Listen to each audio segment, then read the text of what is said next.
वालेकुम, a very good morning to all of you. मैं हूं आपके साथ Nabiha Ilbas Khan. Welcome to new Pakistan. मैं हूं आपके साथ अनवार खाबर। नाजरीन, वज़ीर आज़म शहबाज शरीफ इस वक्त पेरिस पहुंच चुके हैं, जहां वो न्यू ग्लोबल फाइनेंसिंग पैक्ट में आलमी कॉन्फ्रेंस से खिताब करने जा रहे हैं और वज़ीर आज़म की वहां पर बहुत ही अहम मुलाकातें भी स्केड्यूल्ड हैं। वज़ीर आज़म अक़वाम मुत्तहिदा के सेक्रेटरी जनरल एंटोनियो गुतेरेस, मेज़बान फ्रांसीसी सदर इमानुएल मैक्रोन, जर्मन चांसलर, ब्राज़ीली सदर और आलमी बैंक के सदर और यूरोपीय कमीशन की सदर समेत जो दीगर आलमी रहनुमा हैं, उनसे भी उनकी बहुत ज़्यादा अहम मुलाकातें इस पर स्केड्यूल हैं और वज़ीर आज़म शहबाज शरीफ की MD IMF से भी मुलाकात हो। बिल्कुल ऐसे ही है और इस मुलाकात में वज़ीर आज़म IMF का जो मुआहदा है उसको बहाल रखने की कोशिश करेंगे, जबकि वज़ीर आज़म या शहबाज शरीफ जुमेरात को लंदन रवाना होंगे, जहां वो नवाज शरीफ और दीगर रहनुमाओं के साथ मुलाकात करेंगे और अहम मामलात पर मुशावरत भी होगी। हो सकता है जो आने वाले दिन हैं उसमें कुछ अहम फैसले भी सामने आए,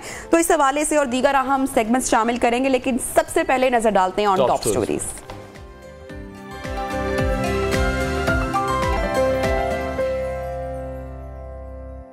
नवाज शरीफ की वापसी, मशवरे शुरू।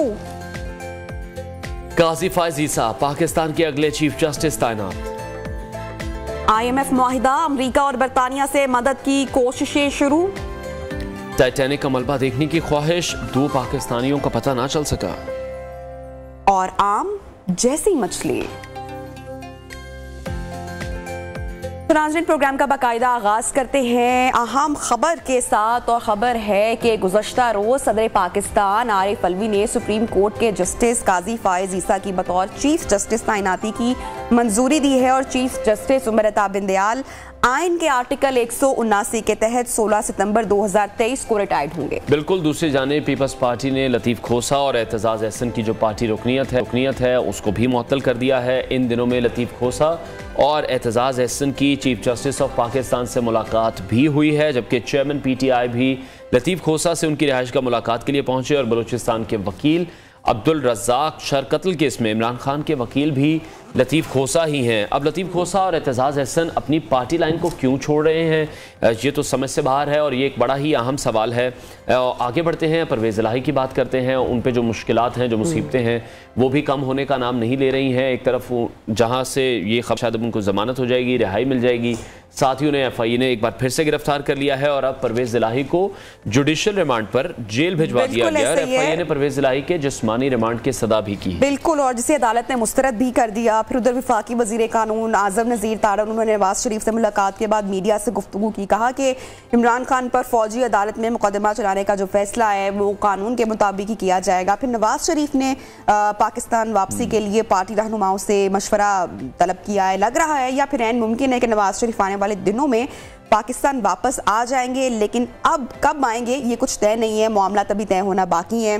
फिर उधर ज्वाइंट इन्वेस्टिगेशन टीम ने कोर कमांडर हाउस हमला केस में पाकिस्तान तहरीक इंसाफ के चेयरमैन समेत 5 मुल्जिमान को तलब किया है और कोर कमांडर हमला केस में मुल्जिमान चेयरमैन PTI बुशरा बीबी, हमाद हजर, हसन नियाजी और मुराद सईद को भी तलब किया गया है। इन्हीं तमाम तर मामलात पर, सूरत हाल पर हमारे साथ इन कॉन्वर्सेशन होंगे सीनियर एनालिस्ट शौकत पराचा साहब। जी, पराचा साहब से बात करेंगे, एक बार फिर से कनेक्ट करने की कोशिश करेंगे। और जो सबसे मामला अहम अभी दिखाई दे रहा है वो है नवाज शरीफ साहब की वापसी, क्योंकि उसी हवाले से बात की जा रही है। पाकिस्तान मुस्लिम लीग नून तभी अपना कोई रोड मैप क्लियर कर सकेगी कि इंतखाबात में किस तरह से आगे बढ़ना है, क्योंकि जो नोक झोंक का सिलसिला है पीपल्स पार्टी और नून लीग के दरमियान वो अब शुरू हो चुका है और मुतजाद इत्तलात जो हैं वो भी मिलनी शुरू हो गई हैं कि जो बयानात हैं, तल्ख कलामी हैं, वो अब इन दोनों पार्टियों के दरमियान शुरू हो गई है। तो आने वाले दिनों में जो सियासी मंजरनामा है वो बड़ी तेज़ी से तब्दील हो सकता है। अच्छा, जहाँ पर हम देख रहे हैं कि मुस्लिम लीग नून के लिए राहें हमवार गालिबन हो रही हैं और ये देखना बाकी है, क्योंकि नवाज शरीफ की वतन वापसी के हवाले से अभी तक कोई डेट वापस नहीं आई है। मरीम नवाज शरीफ की जब भी स्टेटमेंट सामने आए हैं, जब भी उन्होंने खिताब किया है, तो उन्होंने ये इंडिकेट किया है कि नवाज शरीफ जल्द वतन वापस पहुंचेंगे। फिर शाहिदा खान अब्बासी वो भी लंदन मौजूद थे, अहम मुलाकात हुई थी और अभी भी नवाज शरीफ साहब ने जो है वो मुशावरत तलब की है, जो उनके करीबी लोग हैं। तो हो सकता है कि आने वाले दिनों में अहम तारीख सामने आ जाए या जो केसेस हैं उनका सामना पाकिस्तान आके किस तरीके से करना पड़ेगा, ये तमाम तर सूरत है। और दूसरी जानिब जो PTI के लोग हैं उनके गिर्द घेरा तंग किया जा रहा है। शौकत पराचा हमारे साथ एक बार फिर से इन कॉन्वर्सेशन है। फराज साहब, बहुत शुक्रिया, आपने वक्त निकाला। नवाज शरीफ ने अपने साथियों से अब वतन वापसी के लिए भी मुशावरत की है, कब तक आप उनकी वापसी मुमकिन देख रहे हैं? Thank you very much. नबिया, गुज़श्ता 5 सालों से यही सवाल रहा है कि क्या नवाज शरीफ सियासत में वापस आ जाएंगे, और 2 साल 3 सालों से तो फिर ये सवाल रहा क्या वो लंदन से वापस आ जाएंगे। आज उनकी पार्टी पावर में है और 3 मुख्तलिफ कवानीन भी बनाए गए हैं। पहला तो है procedures and practices of supreme court, वो कानून बना, वो चीफ जस्टिस ऑफ पाकिस्तान अता बंदयाल साहब ने उसको सस्पेंड कर दिया, बट हेयरिंग उसकी जारी है। दूसरा कानून बना रिव्यू ऑफ जजमेंट्स, वो कानून सदर ने साइन किए, लेकिन वो कानून भी ज़ेरे समात आया, लेकिन अभी अदालत ने उसको सस्पेंड नहीं किया। उसके खिलाफ हेयरिंग मुकम्मल हुई, जजमेंट मुकम्मल हुई, जजमेंट रिजर्व हुई, वो किसी वक्त सुनाई जा सकती है। और तीसरा स्पेसिफिक कानून है जो कि 62(1)(f) के अंडर होने वाली नाअहली की मुद्दत को स्पेसिफाई करता है। आइन में कोई ऐसी बात नहीं है कि अगर कोई नाअहल होता है तो कितने साल के लिए नाअहल होता है। मियाँ साहब को ताहयात नाअहल करार दिया अदालत ने, साकिब निसार ने उस वक्त, फिर जहांगीर खान तरीन को साकिब निसार ने नाअहल किया ताहयात, लेकिन आइन में उसकी नाअहली की बाकायदा स्पेसिफाइड मुद्दत नहीं है। So through a legislation of the parliament, senate से वो बिल पास हो गया, वो 5 साल की मुद्दत स्पेसिफाई कर दी गई। अभी तो कौमी असम्बली से भी पास होना है, फिर सदर ममलिकत ने उसकी एसेंट देनी है, उसके बाद वो फिर अदालत की स्क्रूटनी में डेफिनेटली आएगा, कोई ना कोई ऐसे ही पिटिशन जाके दे देगा। लेकिन ये सारे इकदामात या मेयर्स लिए जा रहे हैं विद द कंसिडरेशन के कब मियां नवाज शरीफ को वापस लाया जाए, मियां नवाज शरीफ की वापसी की राह हमवार की जाए।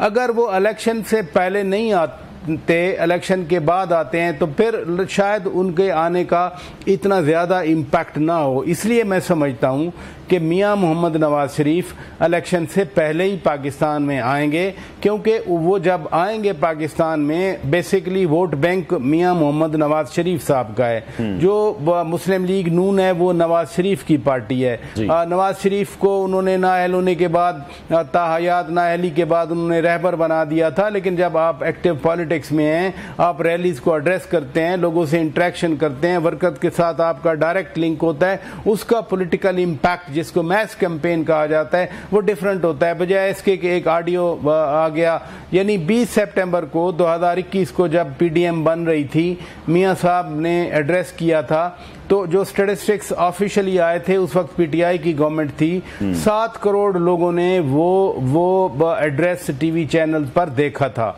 इसलिए जो लीडर का बराह रास्त लोगों के साथ इंटरेक्शन होता है वही इम्पैक्ट क्रिएट करता है। तो पूरी कोशिश है मुस्लिम लीग की, और मैं ज़ाती तौर पे समझता हूं कि वो इलेक्शन से पहले ही आएंगे। अब लॉज की क्या सूरत हाल रहती है, क्या वो आकर जेल जाएंगे? अपनी हुकूमत के होते हुए वो जेल भी नहीं जाएंगे। अब पाकिस्तान में एक डिफरेंट पॉलिटिकल एटमॉस्फेयर है, वो एक जो रियलिटीज़ हैं सियासी वो पाकिस्तान में अब डिफरेंट हैं। ये सारी लेजिस्लेशन जो ग्राउंड बनाई जा रही है, ये मियां नवाज शरीफ की न सिर्फ वतन वापसी के लिए बनाई जा रही है बल्कि उनकी सियासत में वापसी के लिए बनाई जा रही है। ठीक है पराचा साहब, मिलिट्री कोर्ट्स के मामले पर 9 रुकनी लार्जर बेंच भी बनाया गया है, जिसमें जस्टिस काजी फायज ईसा भी शामिल हैं। बड़ा अहम गर्दाना जा रहा है, इसको किस तरह से देख रहे हैं इसको?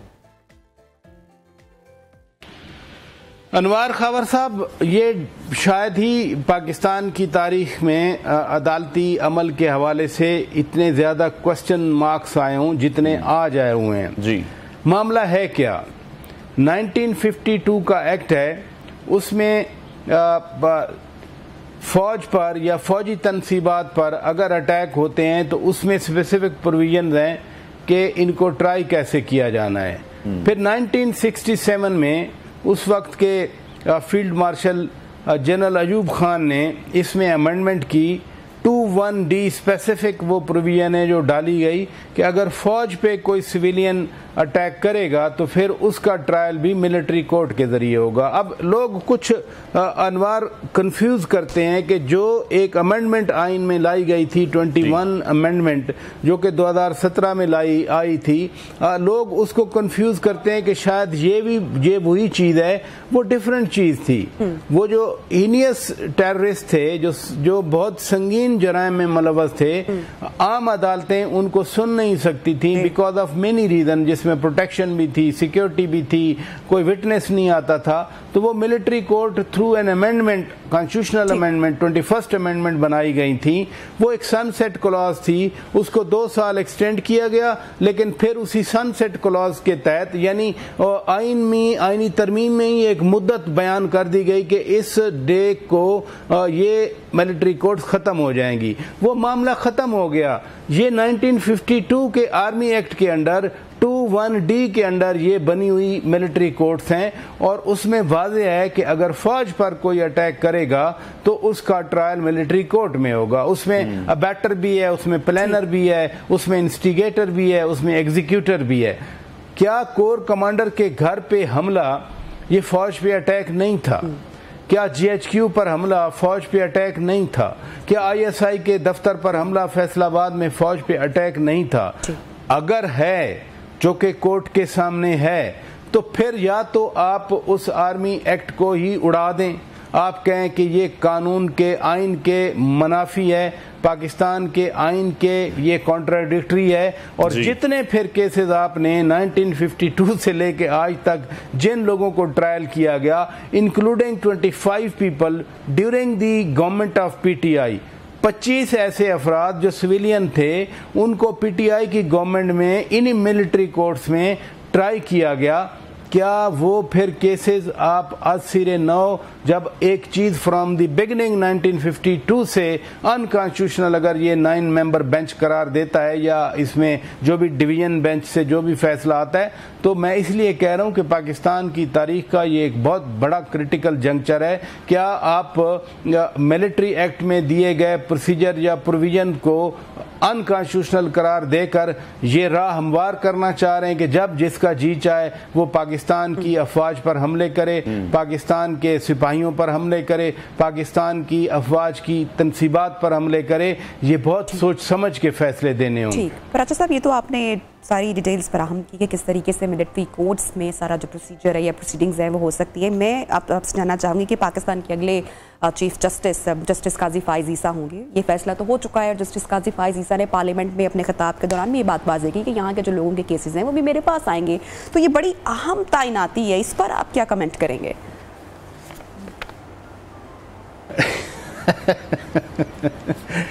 नबिया, बिल्कुल अहम तैनाती है। कल जब सदर ममलिकत ने ये नोटिफिकेशन जारी किया तो मुझे वो रेफरेंस भी याद आ रहा था, मुझे क्या पूरी कौम को रेफरेंस याद आ रहा था जो कि इन्हीं के खिलाफ जस्टिस काजी फायद ईसा साहब के खिलाफ दायर किया गया था। इनकी ज़ात को, इनकी फैमिली को, इनके बच्चों को स्कैंडलाइज किया गया इस मुल्क में। वो जो लैंड स्कैम बनाया गया ट्रांसैक्शन के हवाले से, लेकिन जिस बहादुरी के साथ इस ख़ानदान ने मुकाबला किया उन हालात का, उस रेफरेंस का, और जगह जगह जो पेशियां हुई FBR से लेकर सुप्रीम कोर्ट ऑफ पाकिस्तान तक, ये जजेस सब शामिल थे। कुछ तो रिटायर होकर घर चले गए, उनसे तो कोई पूछ नहीं सकता हमारे मुल्क में, इंक्लूडिंग दी डैम वाला, लेकिन अभी भी कुछ इस बेंच में या इस सुप्रीम कोर्ट में मौजूद हैं। एक मर्द बनकर, एक जवान बनकर, एक जुर्रत के साथ जस्टिस काजी फायद ईसा साहब ने उसका मुकाबला किया। और फिर जब वक्त आया तो चेयरमैन PTI कहने लगे कि मुझे तो फलां ने कहा था कि ये रेफरेंस भेज दिया जाए। सदर ममलिकत से भी कोई एक सवाल हुआ था तो उन्होंने कहा था कि जैसे आया था मैंने तो आगे भेज दिया था, और वो रेफरेंस इसलिए रिजेक्ट भी हुआ था कि अदालत ने लिखा था उस फैसले में कि सदर ममलिकत ने अपना माइंड अप्लाई नहीं किया। अब खुदा करे कल यस्टरडे जब ये आया है नोटिफिकेशन, तो सदर ममलिकत ने भी अपना माइंड मुकम्मल अप्लाई किया और देखभाल कर उन्होंने ये किया। और दूसरी बात इसमें अहम है, एक तो तैनाती हुई और दूसरी जो रिटायरमेंट हुई है, यानी आप अंदाज़ा करें जून के 9 दिन रहते हैं अभी, पूरे 31 दिन जुलाई के रहते हैं, पूरे 31 दिन अगस्त के रहते हैं कि ये दोनों महीने 31 दिनों के हैं, फिर 16 दिन सितंबर के भी रहते हैं। कुल मिलाकर 87 दिन रहते हैं, यानी 3 महीने शॉर्ट ऑफ 3 डेज। 3 महीने पहले आपने चीफ जस्टिस ऑफ पाकिस्तान की रिटायरमेंट का हुक्मनामा जारी कर दिया। जब वैसे किसी ओहदे का सक्सेसर अनाउंस हो जाता है तो फिर वो जो मौजूद होता है, इनकम्बेंट होता है, उसकी जो एक अथॉरिटी है वो थोड़ी बहुत मुतज़लज़ल ज़रूर होती है, क्योंकि लोगों को मालूम होता है, जो स्टेक होल्डर आते हैं कि अच्छा ये तो अब चला गया, कंफर्म हो गया, दूसरा जो आ रहा है ज़रा उसकी तरफ मोड़ते हैं। और तीसरी अहम बात यह है कि जाने वाले ने अपनी बरादरी के, अपनी कम्युनिटी के, अपने ऑफिसेज के लोगों की अलविदाई जो पार्टीज हैं उनमें शिरकत करनी होती है। तो इसका ठीक है, सितंबर 16 तक चीफ जस्टिस ऑफ पाकिस्तान अता बंदयाल साहब रहेंगे इस ओहदे पर, लेकिन 3 महीने पहले अनाउंसमेंट कर, 87 दिन पहले अनाउंसमेंट देकर कम अज कम एक मैसेज जरूर दिया गया है कि अच्छा भाई आप जा रहे हैं और आपकी जगह नए आ गए हैं, वही मामलात को संभालेंगे। ठीक है, लेकिन प्राचा साहब क्या समझते हैं आप? हम देखते हैं बहुत सी सियासी जमातें हैं जो यही बात करती हैं कि काजी फायज ईसा साहब ही आएंगे तो ही नवाज शरीफ की वापसी भी मुमकिन है, तभी उनके लिए भी राह हमवार होगी।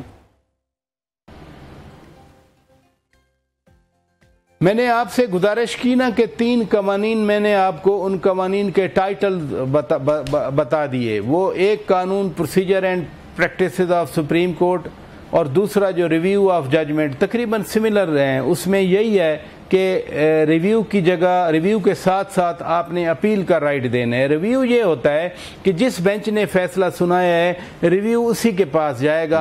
अब वो 3 का बेंच है, 5 का बेंच है, 8 का बेंच है, अगर उन्होंने फैसला दिया है तो वो अपने फैसले की कहाँ पे वो निकालेंगे गलती। तो इसलिए जो अपील का राइट होता है उसमें केस खुलता है और उसमें बेंच नया बनता है, उसमें वो जजेस भी शामिल हो सकते हैं लेकिन उनके अलावा भी आ सकते हैं, कोई कदगन नहीं है। तो जब अपील जाएगी केस दोबारा से सुना जाएगा, मेरिट ऑफ द केस दोबारा वो सामने आएंगे अदालत के वकला के।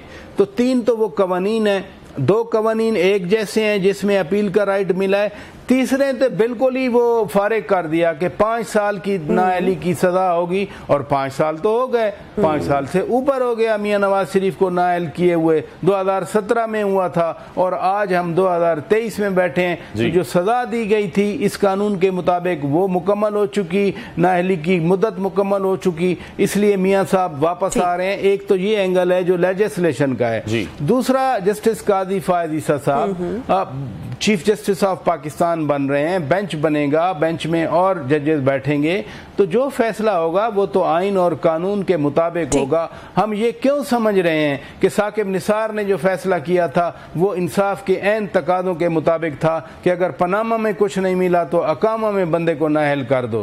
अगर कोई बेंच आकर माजी की हुई गलत फैसलों को, गलत जजमेंट्स को दुरुस्त करता है तो वो भी इंसाफ के ऐन मुताबिक होगा। जुल्फकार अली भुट्टो शहीद को गलत फांसी दी गई, खुद जजेज ने बैठकर कहा कि हमसे ये अदालती कत्ल हुआ है, इंसाफ का कत्ल हुआ है। 10 साल पहले नासिब अली जरदारी सदर पाकिस्तान ने रेफरेंस सुप्रीम कोर्ट में दायर किया था। हर दूसरे दिन सुओ मोटो उठाने वाले ये जजेज, वो 10 साल वो रेफरेंस को क्यों नहीं टेकअप किया गया जो कि हमने 1979 में ज्यादती की थी, इंसाफ का कत्ल किया था, अदालत का कत्ल हुआ था उस दिन। और मैं नहीं कह रहा, पाकिस्तान के अवाम सिर्फ नहीं कह रहे, बल्कि खुद सुप्रीम कोर्ट के एक चीफ जस्टिस ने ये बैठकर बात की थी। तो अगर माजी में गलत फैसले किए गए हैं, गलत इंसाफ किया गया है, तो आज अगर उनका इस तरह अगाला किया जाए कि माजरत ही कर ली जाए तो मेरा ख्याल है ये भी इंसाफ के ऐन तकादों के मुताबिक होगा। ठीक है। अच्छा प्राचा साहब, एक और अहम मामले की तरफ जरूर जाना चाहूँगी। जैसा कि आपने पहले 9 मई के वाक़े की तरफ बात भी की, इशारा भी किया। GIT ने अब 9 मई के हवाले से 5 मुल्ज़िमान को तलब कर रखा है जिनमें चेयरमैन PTI हैं और दीगर हैं। आप समझते हैं कि चेयरमैन PTI के सामने सख्त सवालात का सामना उनको करना पड़ेगा, क्योंकि जो शवाहिद मौजूद हैं ये सब कुछ उन्हीं की माँ पर हुआ है। लेकिन फिर हम दूसरी साइड पर देखते हैं कि मुसलसल अदालतों से रिलीफ भी मिल जाता है। इस पर आप क्या राय रखते हैं, क्या कहेंगे? मैंने ज़ाती तौर पे तो शवाहिद नहीं देखे ना जी, लेकिन जो काम कर रहे हैं बैठकर और जिन लोगों की ऑडियोज आई हैं या कुछ की वीडियोस भी आई हैं, 9 मई के हवाले से बात कर रहा हूँ जी, और साथ साथ खुद पीटीआई चेयरमैन ने जिस रात नैब की तहवील में थे उन्होंने कहा कि हाँ मेरा राब्ता हुआ था टेलीफोन पर। उन्होंने तो मुसरत जमशेद चीमा साहिबा की बात की थी, अब तो वो भी प्रेस कॉन्फ्रेंस कर चुकी। तो जिनके बारे में चेयरमैन पीटीआई ने कहा वो पार्टी छोड़ गई, वो भी एक विटनेस बनेंगी। अब फिर दीगर लोगों के साथ भी जो ऑडियो वीडियो के मैसेजेस हैं या जो कहा जाता है, हुकूमत कहती है कि जी इंस्ट्रक्शन दी जा रही थी और जो पैटर्न बना, मसलन अगर मियांवाली में अटैक हुआ तो फौजी तनसीबात पर हुआ, फैसलाबाद में अटैक हुआ तो हसास इदारे के दफ्तर पे हुआ, लाहौर में अटैक हुआ तो सीधा कोर कमांडर के घर को जलाया गया, पेशावर में बाला हसार पे फायर की गया, दीर में आईजीएफसी के किले पे अटैक किया गया। तो जिस प्लानिंग के साथ एक बाकायदा प्लान के साथ सिर्फ फौजी तनसीबात को हिट किया गया, तो कोई ना कोई तो कोऑर्डिनेट कर रहा था, कोई ना कोई तो इंस्ट्रक्शन दे रहा था। जो आप कह रही हैं नबिया के सख्त सवालात किए जाएंगे अगर एविडेंस सामने रखी जाती है, ऑडियो सुनाई जाती हैं, फॉरेंसिक के बाद ये सारी एविडेंस दी जाती है, खुद जो भी उस वक्त होंगे, मैं नहीं कह रहा कि चेयरमैन पीटीआई होंगे या जो भी होंगे, जिन जिन के खिलाफ एविडेंस होगी, अगर उनके सामने इर्रिफ्यूटेबल एविडेंस आएगी तो नंबर 1 क्या वो इससे इनकार करेंगे, और अगर वो इनकार नहीं करेंगे तो जब एतराफ़ होगा तो फिर क्या होगा। इसीलिए सुप्रीम कोर्ट में ये पिटीशन डाली गई कि इन मिलिट्री कोर्ट्स का वैसे ही सफाया करवा दिया जाए ताकि ना कोई हार्डकोर सवाल करने वाला हो, ना कोई एविडेंस सामने रख सके। बहुत सारे हसास मामलात होते हैं, वो मिलिट्री कोर्ट्स को सामने तो रखे जा सकते हैं क्योंकि मिलिट्री कोर्ट्स में कार्रवाई फिर ये पूरी डीएसएनजी आप और मैं नहीं होते, बल्कि वहाँ पर जो माहौल है वो ऑफिशियल सीक्रेट एक्ट के तहत भी तो कार्रवाई होनी है अगर मिलिट्री एक्ट के साथ साथ है। तो ऑफिशियल सीक्रेट एक्ट को अगर सरेआम आप ओपन अदालत में बयान करेंगे तो फिर जिन पे वो ऑफिशियल सीक्रेट एक्ट लग रहा है या उन पर लगाने की क्या जरूरत है, क्योंकि एविडेंस भी सामने रखनी होगी, प्रोसिक्यूशन का पर्सपेक्टिव भी सामने रखना होगा, डिफेंडेंट का पर्सपेक्टिव भी सामने रखना होगा। इसलिए अब ये जो पिटीशन आई कि चले मिलिट्री कोर्ट का ही सफाया करवाया जाए ताकि ना कोई जुर्म सामने आए, ना किसी मुजरिम को सजा दी जा सके। ठीक है पराचा साहब, मुखालिफिन यही हमें कहते दिखाई देते हैं, जिस तरह से पीटीआई चेयरमैन को बार बार हम देखते हैं अदालतों की तरफ से रिलीफ मिलता है, आप भी वही फरमा रहे हैं। वो ये कहते हैं कि अगर आसिफ अली जरदारी होते, नवाज शरीफ होते, असफंदियार वली होते तो इस तरह का रिलीफ ना उन्हें पहले कभी मिला अदालतों से और शायद कभी भी ना मिलता।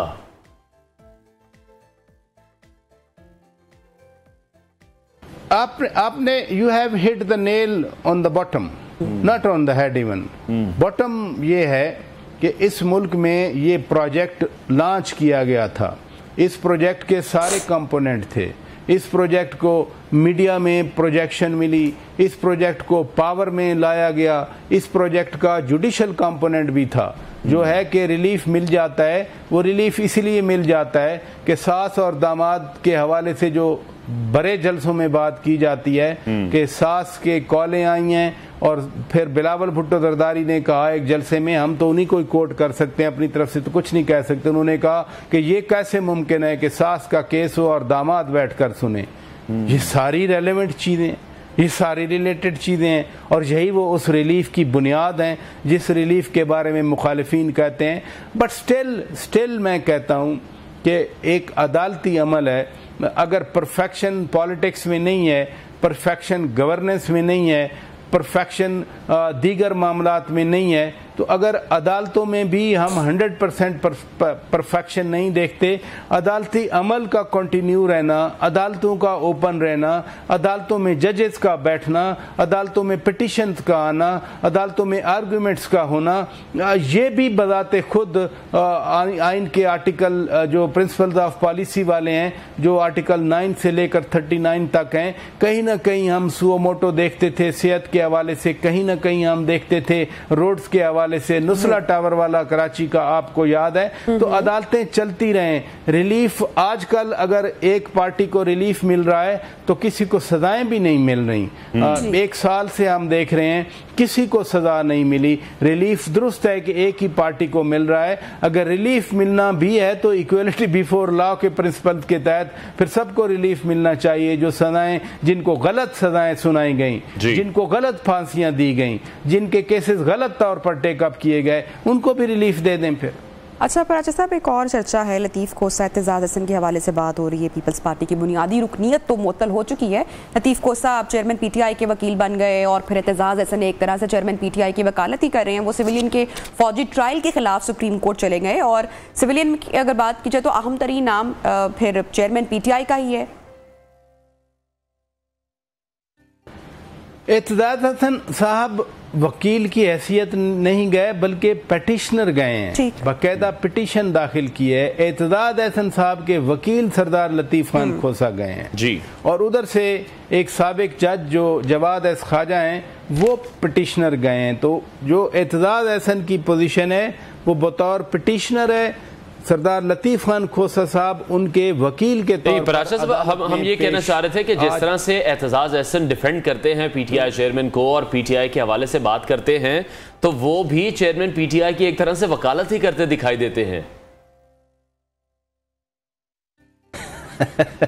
वो बड़े अरसे से अवाम में वकालत कर रहे हैं, लेकिन मैं कोर्ट की बात कर रहा हूँ। जी अवाम में वकालत तो बहुत अरसे से कर रहे हैं, लेकिन देखें बात यह है इस मुल्क में एतजाज़ हसन से शायद ही कोई सीनियर पॉलिटिशियन हो। मसलन 60 में जब पीपल्स पार्टी बनी, 68-69 में जुल्फ़िकार अली भुट्टो शहीद लाहौर में आए तो एतजाज़ हसन उनके साथ ही थे। एतजाज़ हसन एक थिंकर भी हैं, एक फ़िलासफ़र भी हैं, एक ऑथर भी हैं। सिमिलरली सरदार लतीफ़ खान खोसा का सर फटा मैंने खुद देखा है इसी एक तहरीक में जो रूल ऑफ लॉ के हवाले से थी। तो ये लोग सियासी जमातों में एक इनका ब्रेन होता है, इन्होंने सियासत में ऊंच नीच देखा होता है और सियासत को समझते हैं। अगर किसी पर्सपेक्टिव में उनकी पार्टी और कुछ सोच रही है और ये कुछ और सोच रहे हैं तो जमहूरियत है, जमहूरियत में हर बंदे को सोचने का हक हासिल है।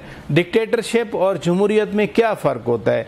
अभी वैसे इन दोनों की रुकनियत मुअत्तल नहीं की गई, सिफारिश की गई है सेंट्रल एग्जीक्यूटिव कमेटी को कि आप इनकी बुनियादी रुकनियत मुअत्तल कर दें। लेकिन पराचा साहब दोनों सीनियर कानूनदान पीपल्स पार्टी की सेंट्रल एग्जीक्यूटिव कमेटी के रुकन भी हैं। जुल्फ़िकार अली भुट्टो की अगर बात करें, बेनज़ीर भुट्टो के पुराने साथियों में से हैं, तो आपको ये लगता है कि इनकी जो लाइन है वो पाकिस्तान पीपल्स पार्टी से अलहदा होना मुमकिन है? मैं तो आपसे बात कर रहा हूं। मैंने एक बार कमरुज़्ज़मान कायरा साहब का इंटरव्यू किया था, यानी प्रोग्राम में बुलाया था। उस वक्त चेयरमैन पीटीआई उनको जलसों में कह रहे थे कि आए मेरे पास, नदीम अफजल चंद आए, कायरा साहब आए।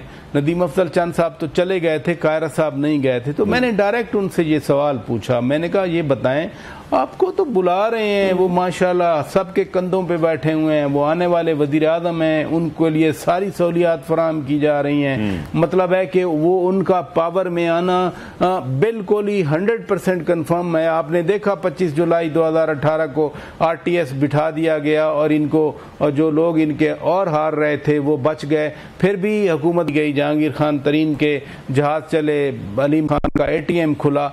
तो मैंने कायरा साहब से यही बात की, तो कायरा साहब ने बड़ी अच्छी बात की। उन्होंने कहा कि जो भी हो, मेरा जो एक सियासत का सोच है, जिस तरह से मैं सियासत को समझता हूं, वो मुझे पीपल्स पार्टी में ज्यादा वो नजर आता है, मेरे नजरिए से हम आहंगी। ठीक है, बहुत बहुत शुक्रिया शौकत पराचा हमारे साथ इन कॉन्वर्सेशन थे। नाज़रीन, प्रोग्राम में लेते हैं एक ब्रेक और ब्रेक के बाद आपको ज्वाइन करेंगे।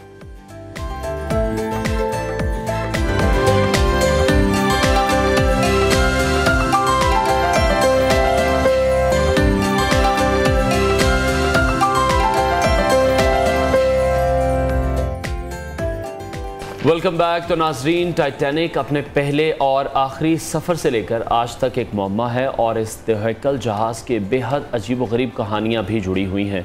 1912 में बहरे ओकेनूस के गहरे पानियों में डूबने वाले इस जहाज़ ने आज तक दुनिया को अपने शहर में जकड़ कर रखा है और एक आबदोज़ अब इतवार के सुबह 5 सयाहों को लेकर समंदर में उतरी, ताहम अपनी रवानगी के 1 घंटा 45 मिनट बाद ही गायब हो गई। इस आबदोज में 5 अफराद सवार हैं और हम देख रहे हैं कि सोशल मीडिया पर भी इस पर बहुत ज़्यादा बात की जा रही है। बहुत एक्सपेंसिव टिकट थी इसकी, $2.5 लाख जिसकी अमाउंट बताई जा रही थी। बिल्कुल ऐसे ही है। और नाज़रीन, जो टाइटैनिक का मलबा है वो देखने के लिए गहरे समंदर में ये लोग उतरे और इस पर सवार 5 मुसाफिरों में पाकिस्तानी नयाद कारोबारी शख्सियत शहजादा दाऊद और जो उनके बेटे हैं सुलेमान दाऊद, उसके अलावा बरतानवी अरबपति बिजनेसमैन और मुहिम जो हुमेश हार्डिंग वो भी इस तफरीही मुहिम का इंतज़ाम करने वाली कंपनी ओशन गेट के चीफ एग्जीक्यूटिव शामिल हैं। और अब एक रेस्क्यू मिशन के जरिए अमेरिका और कनाडा के माहिरीन इस गुमशुदा और बदकिस्मत आबदोज की तलाश में, और कनाडा के तैयारे को कुछ सुराग मिला है, मगर ये कहा जा रहा है कि आबदोज को तलाश करना इतना आसान नहीं है। इसी हवाले से बात करेंगे। हमारे साथ सीनियर सहाफ़ी अमेरिका से हमें ज्वाइन किया अजहर ज़मान साहब ने। अजहर ज़मान साहब, शुक्रिया आपने वक्त दिया। एक तो बड़ा ही अनफॉर्चुनेट इंसिडेंट ये सामने आया है, बहुत सारे आर्टिकल्स भी इस पे सामने आ रहे हैं। क्या कुछ किया जा रहा है रेस्क्यू के लिए? सबसे पहले तो ये है कि ताज़ा तरीन सूरत हाल के मुताबिक जो अफसोसनाक बात यह है कि अभी तक इस आबदोज में सवार जो 5 अफराद हैं जी, उनके जिंदा होने के बारे में कोई उम्मीद नहीं है। कुछ अर्सा पहले ये आबदोज अपने इस अलमनाक सफर पर इतवार को रवाना हुई थी और अनफॉर्चुनेटली सिर्फ 1.25 घंटे बाद इसका मदरशिप से राब्ता टूट गया। उस वक्त से परेशानी शुरू होगी क्योंकि इसके अंदर सिर्फ 4 दिन की ऑक्सीजन थी मौजूद और आज चौथा दिन है। इस अरसे में एक डेवलपमेंट हुई जिससे थोड़ी सी उम्मीद पैदा हुई थी, वो ये है कि ये इसमें अमेरिका और कनाडा दोनों के कोस्ट गार्ड जो है वो इस रेस्क्यू ऑपरेशन की निगरानी कर रहे थे। और इस अरसे में कनाडा के एक तैयारे ने लोकेट किया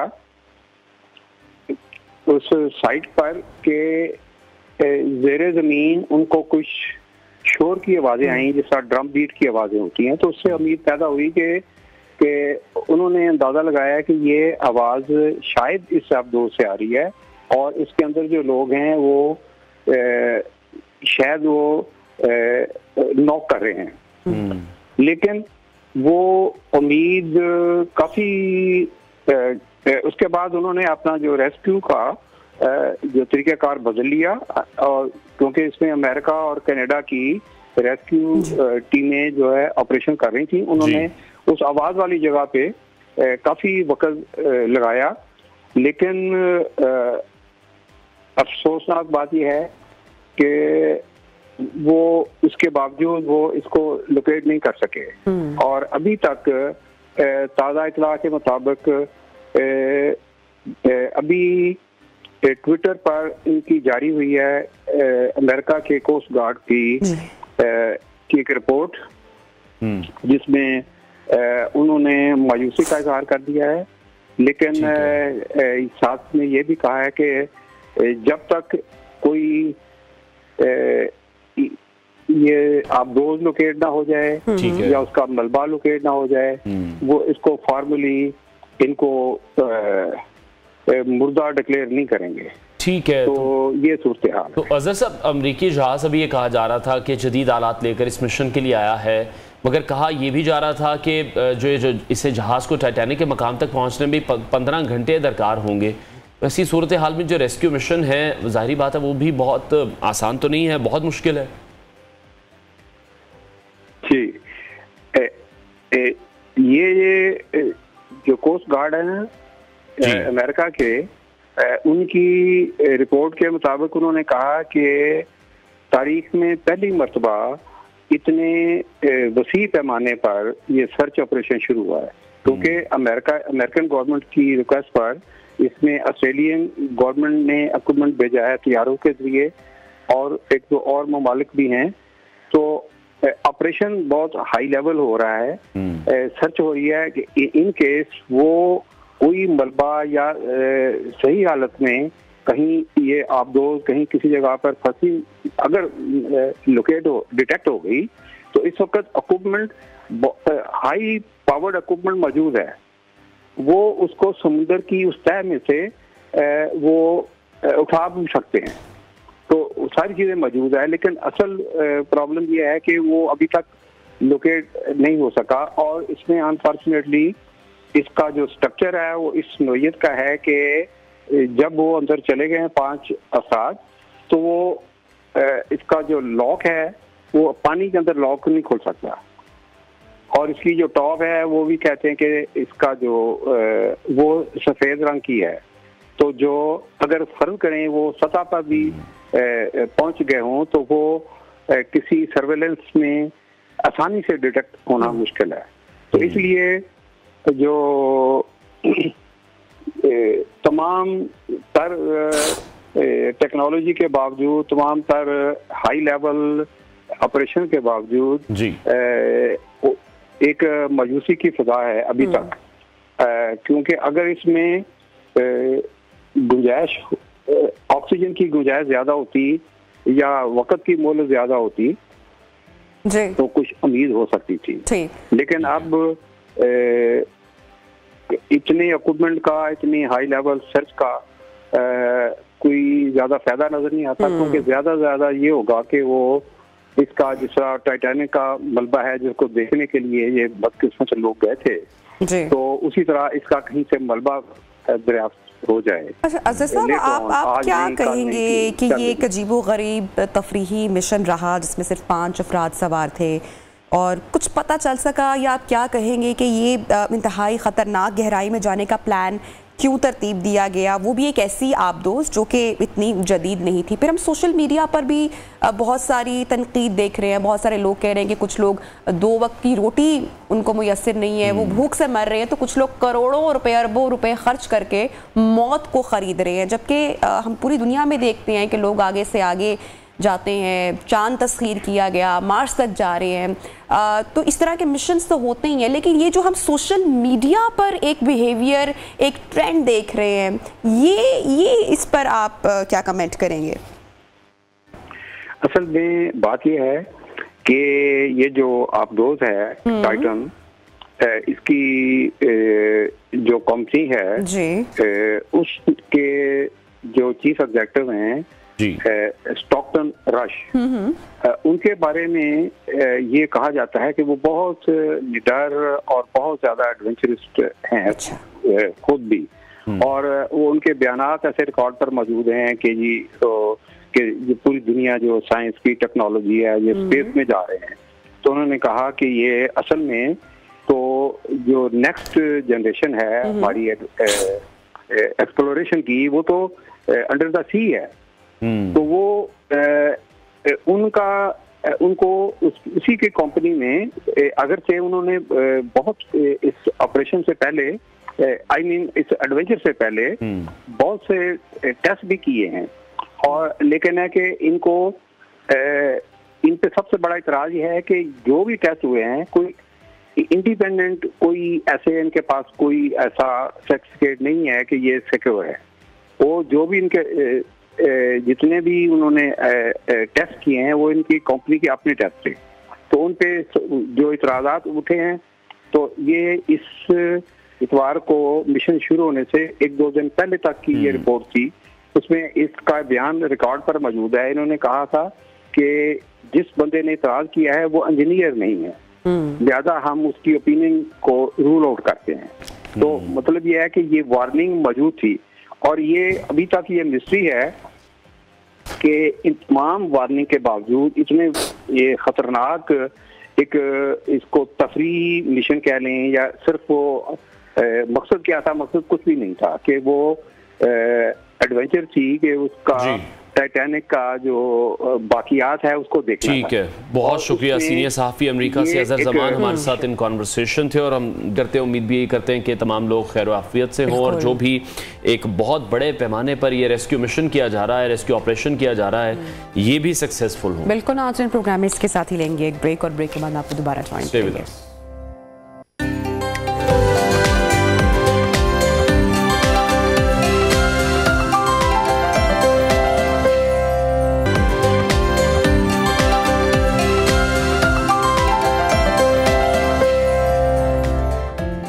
वेलकम बैक। तो नाज़रीन, अपने बेहतरीन मुस्तकबिल के लिए हर इंसान सोचता है, और इसी तरीके से जो एक अफसोसनाक वाक़या पेश आया यूनान में समंदर में कश्ती डूबने का, तो इसे मुस्तकबिल के लिए एजेंट्स को 23 लाख रुपए अदा करके गैर कानूनी तरीके से इटली जाने की कोशिश करने वालों की कश्ती को यूनान में हादसा पेश आया, जिसके बाद सैकड़ों लापता लोग हैं, जबकि मरने वालों की जो तादाद है उसमें भी हम मुसलसल इजाफा देख रहे हैं। जो इंटरनेशनल मीडिया है, इदारे हैं, वो इसकी तहकीकात कर रहे हैं, और तहकीकात में बहुत सारी बातें सामने आ रही हैं, मंजरेआम पर आ रही हैं। यही कहा जा रहा है कि यूनान के कोस्ट गार्ड की मुजरिमाना गफलत की वजह से ही ये हादसा, ये वाक़या पेश आया। और अब बच जाने वाले जो पाकिस्तानियों की कर्दनाक कहानियां हैं वो भी मंजरेआम पर आ रही हैं कि कैसे इन यूनानी कोस्ट गार्ड्स ने गफलत और जानबूझकर लापरवाही का मुजाहरा किया, और अब पाकिस्तान के मुख्तलिफ हिस्सों में जो इंसानी स्मगलर्स हैं उनके खिलाफ भी कार्रवाई शुरू हो चुकी है। गुजरावाला, बिहाड़ी, कश्मीर, बहुत से ऐसे इलाके हैं, मुख्तलिफ जगहों पर कार्रवाइयाँ की जा रही हैं, इंसानी स्मगलर्स को गिरफ्तार किया जा रहा है। बात करेंगे, हमारे साथ मौजूद हैं ब्यूरो चीफ गुजरांवाला शफकत इमरान। शफकत, बताइएगा, गुजरांवाला से जाने वाले जो लोग इसमें शामिल थे और उनके ख़ानदानों से क्या अभी तक रब्ता हुआ है, और जो कहा जा रहा था DNA के हवाले से, क्या वो सैंपल भी अभी ले लिए गए हैं? बहुत शुक्रिया। बदकिस्मती से बहुत ज़्यादा तादाद जो है वो गुजरांवाला डिवीज़न की है, और गुजरांवाला डिवीज़न के लोग, जिसमें मंडी बहावलदीन है, गुजरात है, सियालकोट है और गुजरांवाला है, ये तकरीबन कुल मिला के जो तादाद सामने आ रही है वो तकरीबन 100 से ज्यादा, 111 फैमिलीज का बताया जा रहा है। 111 बच्चे जो हैं उस कश्ती हादसे का शिकार हुए हैं। कुछ जो हैं वो जिंदा बच भी गए हैं, लेकिन जो मरने वालों की तादाद वो ज्यादा है। और जिस तरह आप बता रहे थे, हर की एक अपनी कहानी है। हम पिछले 3-4 दिन से मुसलसल उन घरों में जा रहे हैं, और हर किसी से बात भी हो रही है, लेकिन ये बड़ी अजीब सी बात है कि कुछ लोग जिनके बच्चे इस कश्ती हादसे का शिकार हुए हैं, वो अभी भी जो है FIA में ना तो उन्होंने FIR दर्ज करवाई है और ना ही जो है वो सैंपल्स दिए हैं। तकरीबन जो कल से लेकर ये सिलसिला शुरू हुआ था, FIA के गुजरात और गुजरांवाला डेस्क पे जो है वो जो DNA सैंपल्स लिए जा रहे थे, तो हमारे पास जो तादाद है वो तकरीबन जो अभी तक जो सैंपल्स लिए गए हैं वो बताया जा रहा है 48 के करीब खानदानों के सैंपल्स लिए गए हैं गुजरांवाला में, और 38 के करीब जो सैंपल्स लिए गए हैं DNA के वो गुजरात में हैं। तो ये कुल मिला के ये तकरीबन 80 से ज्यादा लोग बनते हैं, 80 से ज्यादा खानदान बनते हैं। और अभी तक की जो सूरत हाल है, जिन लोगों ने राब्ता किया है वो और उनके हवाले से जो उनको मदई बनाकर जो उनकी दरखास्त पर मुकदमा दर्ज किए गए हैं एजेंट्स के खिलाफ, वो गुजरात और गुजरांवाला में दर्ज किए गए हैं। अच्छा शफकत, तो क्या वजह क्या है, जिस तरह से आप जिक्र कर रहे हैं कि जो मुतासरा फैमिली है वो क्यों FIR दर्ज नहीं करवा रही, वजूहात क्या? और प्लस कल हमारी FIA ऑफिशियल से भी गुफ्तगू हो रही थी, वो यही कह रहे थे कि जो ऐसे तमाम लोग हैं जो कि इसमें मुलव्वस हैं, जो इंसानी स्मगलर्स हैं, उनके खिलाफ कार्रवाई होगी और घेरा तंग किया जाएगा, सख्त से सख्त सजा दी जाएगी। आप ऑन फील्ड रिपोर्टिंग करते हैं, आपके पास इस हवाले से क्या अपडेट है? कितने लोग गिरफ्तार हुए अब तक? नबिया, ये बहुत ही ऐसा सवाल है जिसके बारे में नाजरीन को बताना बहुत जरूरी है कि कश्ती हादसे का ये वाकया पहला नहीं है। मार्च में भी एक कश्ती उल्टी थी, आपके सामने ही है। मार्च में भी लाशें जो है ना वो आई, पाकिस्तान में आई, उसमें जो हमारी एक एथलीट्स भी थी वो कराची की, वो भी जाँ बाक हुई। ये नया वाकया नहीं है, लेकिन बदकिस्मती से ये हो रहा है कि एक तो ये कि जो वर्षा हैं वो FIR दर्ज करवाने में बहुत ज्यादा जो है वो इज्तनाब कर रहे हैं उन एजेंट्स के खिलाफ। कई जगहों पर जो FIA हुकाम खुद से जो है वो मदई बन रही है, लेकिन अभी तक की सूरत हाल ये है कि अभी इतनी बड़ी तादाद है और 31 मुकदमा दर्ज हुए हैं। 13 जो है वो एजेंट्स गिरफ्तार किए गए हैं। 13 एजेंट्स में कुछ बराह रास्त ऐसे एजेंट हैं जिनका ताल्लुक लीबिया में जो वहां पर बैठकर ये नेटवर्किंग करते थे, ये बुकिंग करते थे, उनके साथ जो है वो जुड़ रहा है। और अभी तक देखें कि अगर जो ब्लड सैंपल्स इकट्ठे किए गए हैं वो 80 से ज्यादा हैं और गुजरांवाला डिवीजन में जो मुतासर हुए हैं इस कश्ती हादसे में उनकी तादाद 100 से ज्यादा है। और अभी तक मुकदमात जो हैं वो 31 दर्ज हुए हैं, गुजरात और गुजरांवाला के मिला के मैं बात कर रहा हूं। और हम देख रहे हैं कि लोगों के घरों में जो है वो ढूंढ कर जा रहे हैं और अभी तक मुकदमात दर्ज नहीं वो करवा रहे। उन एजेंट्स के खिलाफ पता नहीं उन्हें कोई वहां पर ये दिया गया है, कोई ऐसी तसल्ली दी गई है कि ठीक है कोई एजेंट से राब्ता है, वल्ला इसमें क्या हकायक है। लेकिन सूरत हाल ये है कि आपके सामने है हादसे को गुजरे हुए तकरीबन 4 दिन से ज्यादा जो है वो 4-5 रोज गुजर गए हैं, लेकिन अभी तक जो है वो लोग जो मुकदमा दर्ज करवा के इन एजेंट्स के खिलाफ, इन जो बड़े एजेंट्स हैं इनके खिलाफ जो है वो कार्रवाई जिस तरह होनी चाहिए थी उस अंदाज से नहीं हुई।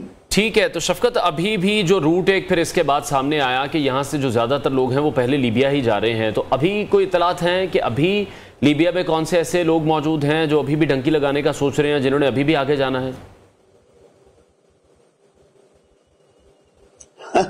देखिए ये एक ऐसा सवाल है जिन लोगों ने पैसे दिए हुए हैं, जिनको ये तसल्ली है और जिनके प्यारे पहले से जा चुके हैं। हमारा ये जो इलाके हैं हमारे गुजरांवाला, मंडी भौलदीन, गुजरात तो खारियां, लाला मूसा और इसके आगे फालिया का जो इलाका है या सियालकोट के कुछ ऐसे इलाके हैं, तो वहां से लोग जो हैं वो माजी में डंकी लगाकर पहुंच गए, उनकी जो है वो लाइफस्टाइल अच्छा हो गया, घर अच्छे बना लिए और उसी देखा देखी इस भीड़ चाल की वजह से उन इलाकों में ये वायरस की तरह ये जो है वो सिलसिला जारी है। और ये एक ऐसा क्राइम है और जो एजेंट हैं उनकी बुकिंग आसानी से होती है।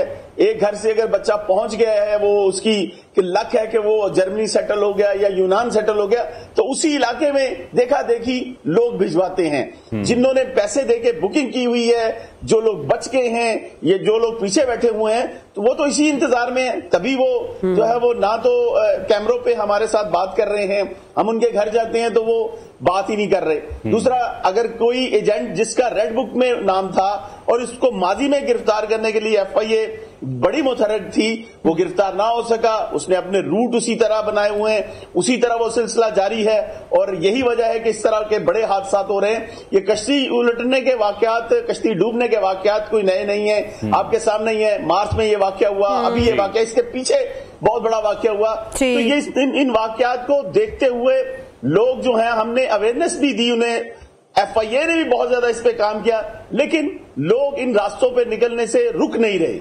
अच्छा शफकत, ये बताइएगा, एक तो मैं नंबर आपसे लाजमी पूछना चाहूंगी, इंसानी स्मगलर्स के खिलाफ जो कार्रवाई हो रही है, नंबर क्या सामने आया है गिरफ्तारी के हवाले से, प्लस गुजरांवाला से जो मुतासरा फैमिली हैं, आई एम श्योर उन फैमिली से आपका भी रब्ता हुआ होगा, वो क्या कह रहे हैं कि आखिरी बार घर कब उनकी कब बात हुई और वो क्या कहते हैं? देखिए नविया, एक तो ये है कि जब वो लीबिया से निकल रहे थे तो घर वालों से उन्होंने बात की, बात करना बड़ा जरूरी भी था। उन्होंने ये कहा कि हमें इस एजेंट ने हमारे साथ ये डील हुई है और हम निकल रहे हैं, हमारे लिए दुआ कीजिएगा और बाकी का सफर जो है फिर उधर जाकर बात होगी। ये हर किसी ने अपने घर में ये मैसेज दी अपने उस एजेंट के जरिए। और जो हमारी फैमिली से भी बात हुई है तो उन्होंने यही कहा है कि हमारे साथ आखिरी वक्त उन्होंने यही कहा, जिस तरह जो बच्चा बच गया हमजा, उसके कल घर गए थे तो उसके वालिदैन भी यही कह रहे थे कि हमारे साथ ये बात हुई। जिनके बारे में ये इल्म हुआ कि वो जो जान की बाजी हार गए हैं और वो बेचारे इस हादसे का शिकार होकर मौत की आगोश में चले गए, तो उनके घरों में तो सफे मातम बिछा हुआ है। तो जब उनसे ये बात की जाती है तो वो तो अब यही कहते हैं। लेकिन माने पिछली दफा भी जब हम इस कश्ती के वाक़े पर, बहुत शुक्रिया ब्यूरो चीफ गुजरांवाला शफकत इमरान हमारे साथ इन कॉन्वर्सेशन थे। ब्रेक लेते हैं, हेडलाइंस के बाद आपको दोबारा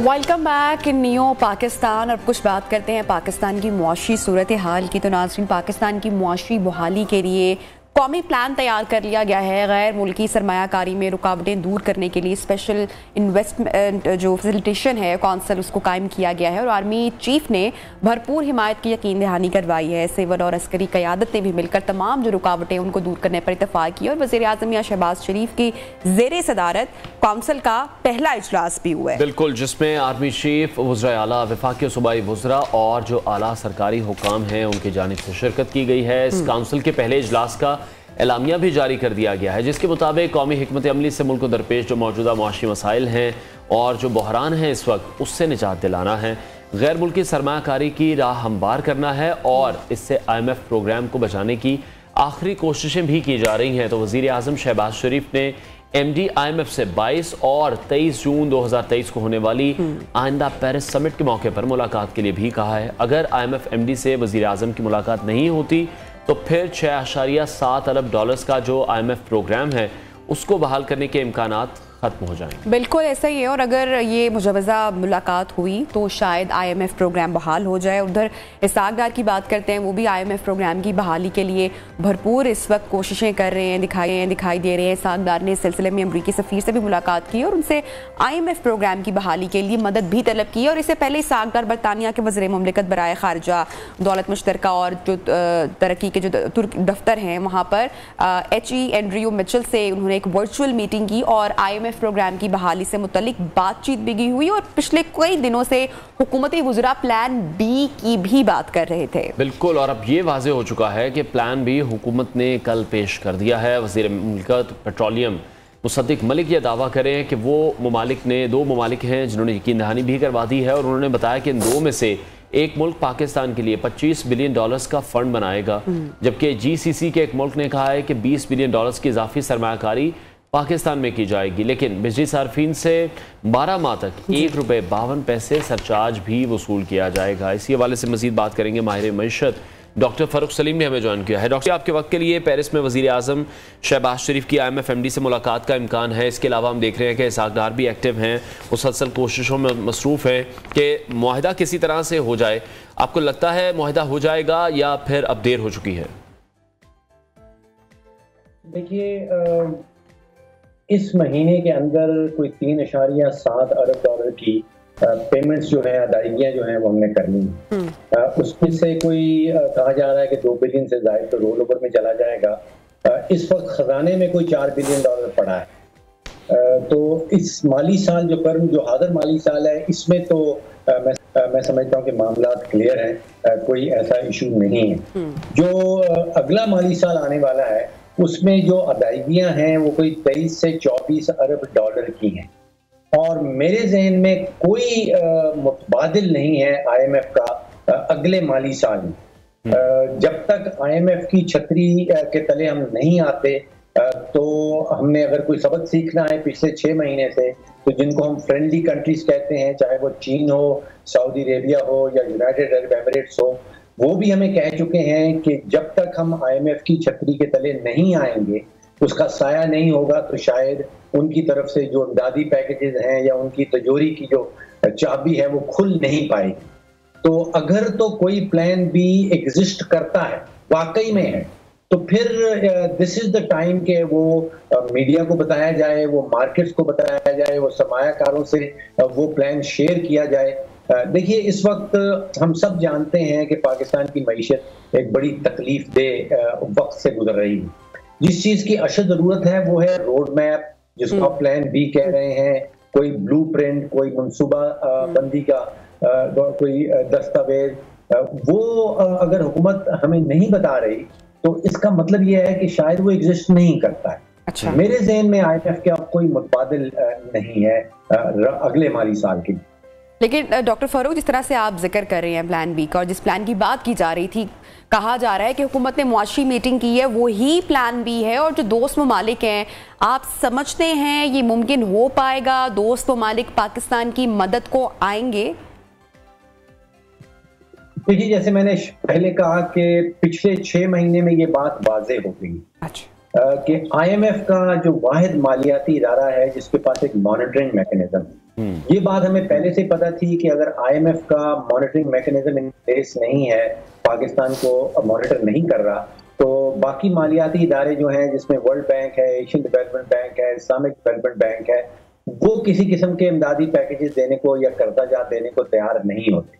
अब जो नया सबक मैंने देखा है पिछले 5-6 महीने के अंदर कि सऊदी अरेबिया, चीन और यूनाइटेड अरब एमिरेट्स और बाकी जिनको हम फ्रेंडली कंट्रीज कहते हैं, उन्होंने भी वाजे कर दिया है कि अनलेस IMF का मॉनिटरिंग मैकेनिज्म इन प्लेस होगा, वो कोई नए कर्जा जात या इमदादी पैकेजेस नहीं देंगे। ठीक है, लेकिन डॉक्टर साहब आप क्या समझते हैं फिर पाकिस्तान ऐसा क्या नहीं कर रहा जिसकी वजह से IMF नहीं मान रहा? हुकूमती जो मेंबर्स हैं वो तो यही कहते दिखाई दे रहे हैं कि तमाम शराइत पूरी कर दी हैं, तमाम बातें मान ली हैं। इसहाक डार तो ख़ास तौर पर बार बार ये जिक्र कर रहे हैं कि ये पाकिस्तान के खिलाफ एक साजिश है जो गैर मामूली ताख़ीर IMF की जानिब से की जा रही है। आप क्या समझते हैं फिर उसमें जियो पॉलिटिक्स का कितना अमल दखल हो सकता है? कुछ तो ऐसा है फिर जिसकी पर्दादारी है। देखिए, 3 शराइत वज़ीर आज़म साहब के सामने भी रखी जा चुकी हैं, वज़ारत ख़ज़ाना के सामने भी IMF की तरफ से रखी जा चुकी हैं। पहली बात तो ये है कि जो शराइत 2019 तय हुई की कोई तब्दीली नहीं आई, चाहे हमारी वज़ारत ख़ज़ाना ये क्लेम करती है कि शराइत सख्त होती जा रही हैं, शराइत वही पुरानी वाली है। उसमें एक तो फॉरेन एक्सचेंज का मामला है कि आपने जो इंटरबैंक का रेट है और जो ओपन मार्केट में, ब्लैक मार्केट में चल रहा है, उसका डिफरेंस नहीं होना चाहिए और मार्केट फोर्सेस जो हैं वो तय करें कि पाकिस्तान की रुपए और डॉलर की क्या कीमत होगी, वो हुकूमत मसनूई तरीके से उसको मैनेज ना करे। पहली तो ये शर्त। दूसरी शर्त आई थी कि बजट में फिगर दी जाएंगी वो IMF का जो प्रोग्राम है उसके मुताबिक दी जाएंगी, और वो मेरा ख्याल है कि नहीं हुआ। जो बजट फिगर्स हैं वो IMF के प्रोग्राम के पैरामीटर्स के मुताबिक जो है वो नहीं है। तो शराइत वाजे हैं जो IMF चाह रहा है और जो हमें करनी होंगी। मैं नहीं समझता हूं कि जिस इदारे से हमें मदद की तवक्को है वो पाकिस्तान के मफाद में होगा कि हम उसी इदारे को अगर जानबूझकर शराइत को पूरा नहीं किया जा रहा है तो फिर इसका क्या मतलब लिया जाए कि गवर्नमेंट खुद नहीं चाहती है? जी, सवाल दोहरा दीजिए। मैं ये जानना चाह रही हूँ कि अगर शराइत आप जिस तरह से जिक्र कर रहे हैं, तस्करा कर रहे हैं, तो हुकूमत खुद नहीं फिर चाहती है कि IMF की डील ना हो, मामला एंड तक ना पहुंचे? आई थिंक हमारे यहाँ रवायत ये पड़ गई है कि जो माशी फैसले हैं वो सियासी बुनियाद पे लिए जाते हैं।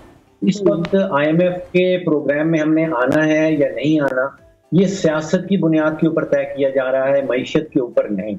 अगर माशी फैसला है तो फिर तो IMF के अलावा कोई और मुतबादिल सामने नहीं है। अगर ये सियासी फैसला करना है कि वो शराइत कौन पूरी करेगा और फिर इलेक्शन ईयर आ रहा है और फिर हमें वोट मिलेंगे या नहीं मिलेंगे, तो इस वक्त मुझे महसूस ये हो रहा है कि IMF के प्रोग्राम में जाना है या नहीं जाना, ये एक सियासी फैसला है, किया जा रहा है, ये माशी बुनियाद के ऊपर नहीं लिया जा रहा। डॉक्टर साहब, मुआशी बहाली प्रोग्राम का भी ऐलान किया गया है। गैर मुल्की सरमायाकारी में जो रुकावटें दूर करने के लिए एक स्पेशल इन्वेस्टमेंट फैसिलिटेशन काउंसिल भी कायम हुई है, इस बारे में आगाह कीजिएगा। और ये भी साथ आपसे एक बार फिर से जानना चाहेंगे, बार बार हम जब भी आपसे भी बात करते हैं आपने भी कहा कि IMF का मुतबादिल कुछ नहीं हो सकता, लेकिन क्या आपको लगता है इस हिकमत अमली में कुछ ऐसा पोटेंशियल है कि आखिरकार तो हमें IMF के प्लान से बाहर निकलना है, कोई ना कोई रास्ता तो इख्तियार करना है, तो क्या ये पहला स्टेप हो सकता है IMF प्रोग्राम का मुतबादिल? देखिए, 2 बातें हैं आपके सवाल के जवाब में। पहली बात तो ये है कि ये जो काउंसिल बनाई गई है ये अनप्रेसिडेंटेड है। ये पाकिस्तान की तारीख में पहले कभी ऐसा नहीं हुआ कि एक काउंसिल जिसका पर्पस है GCC कंट्रीज से सरमायाकारी को अट्रैक्ट करना, और उस काउंसिल को हेड कर रहे हैं वजीर आजम साहब, और बाय स्पेशल इन्विटेशन उसमें chief of the army staff भी उसके मेंबर हैं एपेक्स कमेटी के। ये मुझे याद नहीं आता कि इस किस्म की काउंसिल जो है वो पहले पाकिस्तान की माशी तारीख में कभी बनाई गई हो। तो बहुत अनप्रेसिडेंटेड स्टेप है, बहुत पावरफुल स्टेप है। दूसरा इशू ये है कि अब अफवाज पाकिस्तान जो है वो बाज़ाब्ता तौर पे एक किरदार, एक रोल प्ले करेंगे इन्वेस्टमेंट को अट्रैक्ट करने के लिए। ऐसा भी शायद पहले कभी नहीं हुआ। ये जरूर है कि अनऑफिशियल तौर पे पाक फौज जो है वो बहुत सारे माशी मसाइल पाकिस्तान के दूर करती रही है। शायद आपके इल्म में हो कि जो FATF का मसला लिस्ट में थे, उसमें भी फौज का एक बहुत बड़ा रोल था। एक 2 स्टार मेजर जनरल साहब जो हैं, उन्होंने ये सारी शराइत जो FATF की पूरी करनी थी, वो उनके थ्रू सिविलियन इदारों के थ्रू वो पूरी हुई और फिर हम FATF से निकले। और फिर आपको शायद ये भी इल्म में हो कि जो रेक्यूडेक का मसला था, जिसमें पाकिस्तान को कोई $9 अरब की पेनल्टी लग गई थी, उसमें भी फौज का एक बहुत बड़ा रोल था। और वहां पे भी जो तस्फिया हुआ था एंटाफोगुस्ता जो चिलियन कंपनी है, उसमें भी फौज का एक बहुत बड़ा रोल था।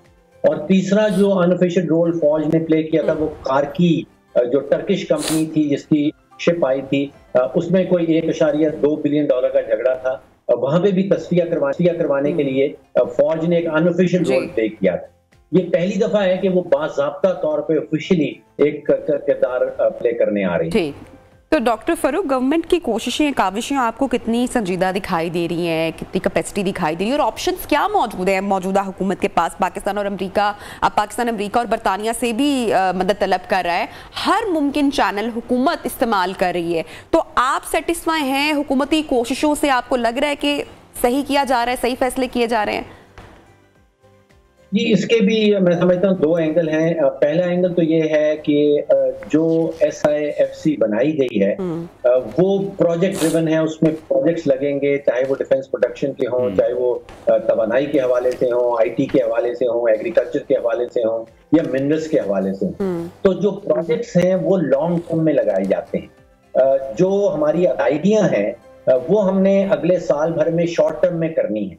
तो ये सोचना कि SIFC से जो सरमायाकारी होगी उसके नतीजे में हम अपनी अदायगियां कर पाएंगे, तो ये कतन गलत होगा। हमें जो $23 अरब चाहिए वो अगले 12 महीनों में चाहिए, आप समझिए शॉर्ट टर्म से मीडियम टर्म में चाहिए। और जो प्रोजेक्ट ड्रिवन है, जो प्रोजेक्ट्स लगने हैं SIFC के तहत, वो लॉन्ग टर्म में लगने हैं। तो ये मुतबादिल नहीं है। IMF के प्रोग्राम का SIFC जो है, जो काउंसिल बनाई गई है, उसका मुतबादिल नहीं है। दूसरी बात यह है कि जो सरमायाकार आते हैं बैरून मुल्क से, उनकी जो सबसे बड़ी कंप्लेंट होती है कि हुकूमत जो है वो टाइमली डिसीजन नहीं लेती, वो वक्त पे फैसला नहीं कर पाती। तो अब जब काउंसिल वजूद में आ जाएगी, वज़ीर आज़म साहब बैठे होंगे, उसमें chief of the army staff member होंगे, तो मेरा ख्याल है कि वो कंप्लेंट जो है सरमायाकारों की, बैरूनी सरमायाकारों की खास तौर पे टाइमली डिसीजन वाली, वो दूर हो जाएगी। अब हुकूमत मजबूर हो जाएगी कि वक्त के ऊपर फैसला किया जाए। एक और बहुत बड़ी कंप्लेंट जो बैरूनी सरमायाकारों की तरफ से आती थी वो थी कि ब्यूरोक्रेटिक हर्डल्स बहुत, कि ब्यूरोक्रेसी जो है वो बहुत सारी रुकावटें खड़ी कर देती है। अब जबकि ये काउंसिल वजूद में आ गई है, चीफ द आर्मी साहब बैठे होंगे, वज़ीर आज़म साहब बैठे होंगे, तो मैं समझता हूँ कि वो जो रुकावटें हैं, जो ब्यूरोक्रेसी, जो कंप्लेंट्स आती थी, वो कंप्लेंट्स दूर हो जाएंगी। और तीसरा बहुत बड़ा मसला रहता था कि सूबों में और विफाक में जो कोऑर्डिनेशन का मामला था वो नहीं हो पाता था। जब कोई बहुत बड़ा प्रोजेक्ट बैरूनी हवाले से आता था तो वो विफाक और सूबे आपस में लड़ते रहते। तो अब इस नोटिफिकेशन के अंदर मैंने पढ़ा है कि कोऑर्डिनेशन का जो रोल है सूबे और विफाक के, सूबों और विफाक के दरमियान, वो भी ये काउंसिल प्ले करेगी। तो ये 3 बड़ी रुकावटें जो हैं ये दूर होती नजर आती हैं। ठीक है, तो डॉक्टर साहब अभी जो हालिया वक्त में रिलीफ एक दिया गया है आवाम को, वो फ्यूल की प्राइसेस के हवाले से हो, ऑयल की कीमतें, कुछ घी की कीमतें कम की गई हैं, कुछ रिलीफ दिया जा रहा है गवर्नमेंट की जानिब से, आप देख रहे हैं ज़्यादा लॉन्ग लास्टिंग होगा? IMF प्लान अगर नहीं मिल पाता तो फिर तो बहुत ज़्यादा मुश्किलें पाकिस्तान पर आएंगी, तो दोबारा से बर्डन डलेगा आवाम पर? देखिए, 2 या 3 चीजें हो रही हैं आलमी मंडियों के अंदर। आपने देखा कि पेट्रोल डीजल की कीमत जो है, जो ब्रेंट क्रूड कहलाता है, उसकी कीमत नीचे आ रही है जी। जो मलेशिया का पाम ऑयल है, जो खाने बनाने का तेल है, वो बहुत ही तेजी से उसकी कीमत नीचे आई है। इसी तरह LNG जो $50 से यूनिट ऊपर चला गया था, वो बहुत तेजी से गिरा है, $12-13 पे आ गया। तो जो चीजें हम इंपोर्ट करते हैं, खासतौर पे तवानाई के हवाले से या खाने बनाने के तेल के हवाले से, उनकी कीमतें आलमी मंडियों में बड़ी तेजी से गिर रही हैं। पाकिस्तान में उतनी तेजी से नहीं गिर पाई बिकॉज रुपए की कीमत जो है वो डॉलर के सामने हमने देखा कि बड़ी तेजी से गिरी है। तो ये दो एंगल्स हैं कीमतें गिरने। ठीक है, बहुत शुक्रिया माहिर मश doctor Farooq Salim in conversation थे। ब्रेक लेते हैं नाजरीन, ब्रेक के बाद आपको दोबारा ज्वाइन करेंगे।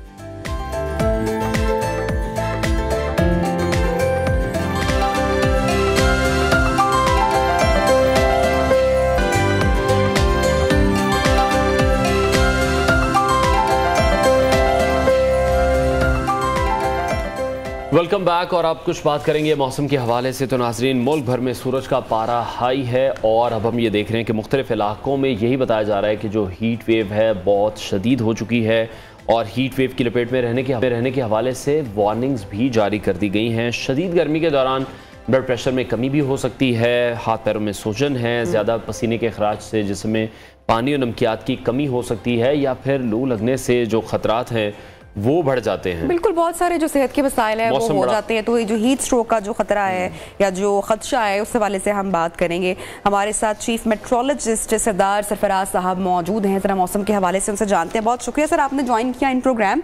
अब गर्मी की शदीद लहर है, कल भी हमने देखा बहुत गर्मी रही, आज भी। तो ऐसे में जो स्ट्रीट हीट स्ट्रोक है उसके भी खतरात बढ़ जाते हैं। मौसम आने वाले दिनों में किस तरह से बदलेगा, कितना शिद्दत इख्तियार करेगा?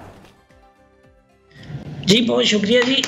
ये हीट वेव का जो दौरानिया है ये अगले 2 से 3 दिन और है, यानी 24 या 25 जून तक, 25 जून तक कह लें आप। इसी तरह से गर्मी रहेगी और फिर 25 के बाद इम्कान है कि प्री मानसून बारिशों का आगाज़ होगा। उधर से इंडिया की तरफ से कुछ वेव्स दाखिल होंगी तो इसमें फिर कमी आ जाएगी 26 से ऑनवर्ड। लेकिन 25 तक है इसका दौरानिया। पूरे पंजाब में इस वक्त बहुत हाई टेम्परेचर चल रहे हैं और इसी तरह से अपर सिंध और सेंट्रल सिंध और जो केपी का बेशतर इलाके हैं उसमें भी इसी तरह से गर्मी है। बिल्कुल जो शुमाली या पहाड़ी इलाके हैं केपी के उनको छोड़कर बाकी इलाकों में, और इसी तरह से बलूचिस्तान का जो शुमाल मशरकी एरिया है सिब्बी और उससे मलिका जो डिस्ट्रिक्ट्स होते हैं वो ज़्यादा गर्म होते हैं, जो मैदानी इलाके हैं। और उस तरफ जो ईरान के साथ लगता है चागी डिस्ट्रिक्ट, वहाँ भी शदीद गर्मी पड़ रही है। तो ये अगले 3 दिन एटलीस्ट ये रहेगा इसी तरह इसकी शिद्दत गर्मी की। फिर उसके बाद कमी आएगी जब बारिशों का आगाज़ होगा। तो ठीक है। तो सरफराज साहब, अभी शायद पहले कभी इस तरह से विटनेस नहीं किया गया जो वेदर चेंज अब हम देख रहे हैं। जून में शदीद गर्मी होती थी, कभी बारिशें स्टार्ट हो जाती हैं, कभी आंधी तूफान है। इस हवाले से कुछ बताइएगा। देखिए जून में तो रहता है, आपको पता है मई और जून ही गर्म तरीन महीने होते हैं दोनों पाकिस्तान में। कुछ एरियाज में मई ज़्यादा गर्म होता है, जैसे साउथ सदर्न सिंध की बात की जाए कराची समेत, तो इसी तरह से कहीं पंजाब साइड पे जून में ज़्यादा गर्मी पड़ती है। तो वजह ये है कि एक अपर एटमॉस्फेयर में हाई प्रेशर बना हुआ है, तो उसकी वजह से एयर सबसाइड करती है या सिंक करती है, तो फिर गर्मी पैदा हो जाती है। पिछले 3-4 दिन पहले तक तो वेस्टर्न डिस्टर्बेंस चल रही थी, उसके नतीजे में कुछ बारिशें चल रही थी, कुछ मतलब अबरालूद होता था तो गर्मी कम पड़ती थी। अब चूंकि बिल्कुल ड्राई कंडीशंस हैं, खुश्क मौसम है और ऊपर हाई प्रेशर बना हुआ है, तो वो मतलब एक तरह से सबब है इस ज़्यादा गर्मी का। तो इसमें 2 या 3 दिन और हैं, उसके बाद प्री मानसून बारिशें और अच्छी बारिशें पंजाब से शुरू होंगी। और फिर सरफराज साहब, अभी गर्मी और हब्स तो हम देख ही रहे हैं, उसके शिद्दत में भी इजाफा हुआ है। ईद के हवाले से आप क्या कहना चाहेंगे? ईद पर मौसम कैसा रहेगा? अभी भी जो मवेशी मंडियों से इतलात सामने आ रही हैं वो कोई इतनी अच्छी खबरें नहीं आ रही हैं। बहुत सारे जो जानवर हैं उनके एक्सपायर होने की भी खबरें सामने आ रही हैं। तो ईद पर कोई अच्छी खबर है? मौसम कोई करवट बदलेगा या नहीं? जी बिल्कुल, ईद पे अच्छा मौसम हो जाएगा। मैं आपको बता रहा था ना कि 25 जून की रात से या फिर 26 से नॉर्थ ईस्ट पंजाब यानी लाहौर, फैसलाबाद, गुजरांवाला, ऊपर आप कह लें इस्लामाबाद, रावलपिंडी, इन तमाम एरियाज से बारिशें शुरू होने का इम्कान है 26-25 की रात से। तो फिर वो सिलसिला फैलते फैलते पूरे पंजाब को अपनी उस तक फैलेगा। पूरे पंजाब में केपी के बेशतर इलाकों में, शुमाल मशरकी बलूचिस्तान और सेंट्रल और अपर सिंध तक वो वेव्स आएगी। तो आप 26 जून से लेके 30 जून तक यानी 4 से 5 दिन अच्छी बारिशें हैं पूरे उसमें। तो ईद के दिन तीनों दिन अच्छे गुजरेंगे, मतलब उसमें मौसम बेहतर हो जाएगा। गर्मी वाला जो ये दौरानिया ये हट जाएगा। ठीक है सरफराज साहब, और हम देखते हैं ईद के मौके पर, ईद से पहले या ईद के बाद भी बहुत से ऐसे लोग हैं जो शुमाली इलाका जात का रुख करते हैं सैर व तफरीक के लिए। तो वहाँ पर आप क्या समझते हैं, जो बारिशें हैं, सिस्टम क्या बता रहा है इस वक्त? बारिशें कुछ ज़्यादा तो नहीं हैं वहाँ पर? जो मौसम के हालात हैं वो कैसे होंगे? ट्रैवल करना सेफ रहेगा? जी ट्रैवल करने में ज़ाहिर है लोगों को एहतियात करनी चाहिए, क्योंकि एकदम जब रश पड़ जाता है, ख़ासकर जो शुमाली और पहाड़ी इलाके होते हैं, कश्मीर की तरफ हो गया या केपी के पहाड़ी इलाके कागान, नारान और इसी तरह से गलियात का जो इलाका है मरी साइड पे, तो वहाँ कुछ एरियाज़ में तेज़ स्पेल होने के नतीजे में लैंडस्लाइडिंग हो सकती है। उसके लिए हमारी फिर प्रेस रिलीज आएगी 1-2 दिन में, जब बारिशें मतलब 25 से शुरू होंगी तो हो सकता है 24 को आ जाए, तो उसमें एडवाइस किया जाएगा। लेकिन एहतियात बरतें लोग, तो अच्छी बात है कि रश बहुत बढ़ जाता है, और अगर तेज़ बारिश का स्पेल होता है खासकर पहाड़ी इलाकों में तो फिर लोग स्टक हो जाते हैं, लैंड स्लाइडिंग हो जाती है। तो जो वेदर एडवाइजरी होगी या प्रेस रिलीज हम इशू करेंगे तो उसको एक तरह से फॉलो करते हुए लोग वो करें। बहुत बहुत शुक्रिया सरदार सरफराज, चीफ मेट्रोलॉजिस्ट हमारे साथ इन कॉन्वर्सेशन थे। और अच्छी खबर ये है कि ईद पर जो मौसम है वो कतरे बेहतर हो सकता है। तो जितना हम देख रहे हैं कि जो गर्मी की शिद्दत है, जून ने अपना वो रंग दिखाना शुरू कर दिया है, गर्मी की शिद्दत और हब्स में बेजा इजाफा हो चुका है। और ये हीट वेव जो है ये कुछ दिनों तक बरकरार रहेगी, उसके बाद ऑब्वियसली मौसम तब्दील होगा, बारिशों के भी इम्कानात हैं, लेकिन ईद पर मौसम बहुत बेहतर बताया जा रहा है। लेकिन जो हीट वेव के अभी भी 3-4 दिन हैं उसमें बहुत ज़्यादा एहतियात करने की ज़रूरत है। आगे चल के अपने सेगमेंट में हम इसको भी डिस्कस करेंगे कि जो हीट वेव है उससे किस तरह से बचा जाए, ख़ास तौर पर जो लोग सूरज के नीचे काम करते हैं, बाइक्स पर मौजूद हैं, बाइक चलाते हैं, तो उनके लिए सेफ्टी मेजर्स क्या होने चाहिए, किस तरह से उन्हें अपना ख्याल रखना है। ब्रेक के बाद डिस्कस करते हैं।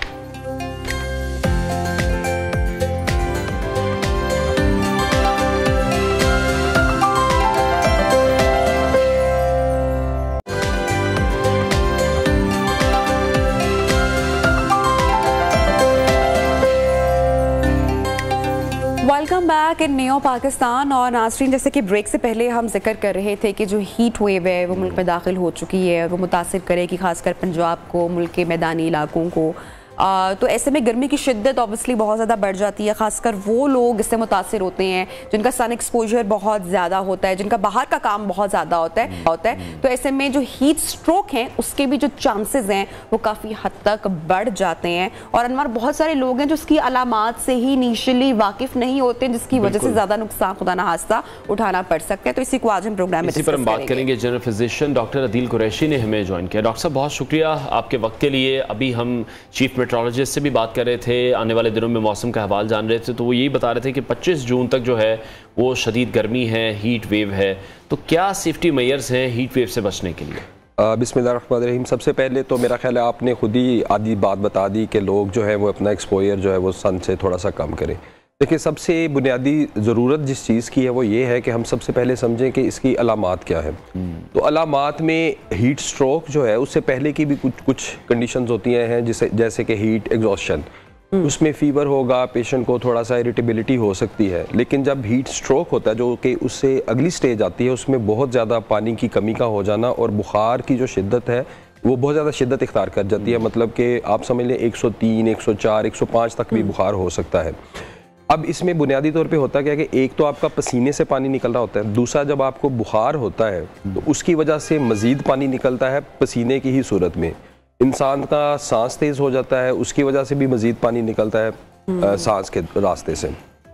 उसमें बुनियादी तौर पे बहुत ज़्यादा ज़रूरत है कि फ़ौरी तौर पे आप हॉस्पिटल में जाएं, क्योंकि आपका जो आपके पानी की कमी है उसको हॉस्पिटल में पूरा किया जाए, आपको ड्रिप्स लगाई जाएं। ठीक है। ये एक ऐसा बुखार है जो किसी वायरस या किसी बैक्टीरिया की वजह से नहीं होता, जो कि हमारे आम पब्लिक में एक सोच है कि अगर बुखार है तो हमें कोई इन्फेक्शन हो गया या इस तरह की चीज़। तो बुखार की और भी बहुत सी वजूहात हैं, उनमें से एक हीट स्ट्रोक है।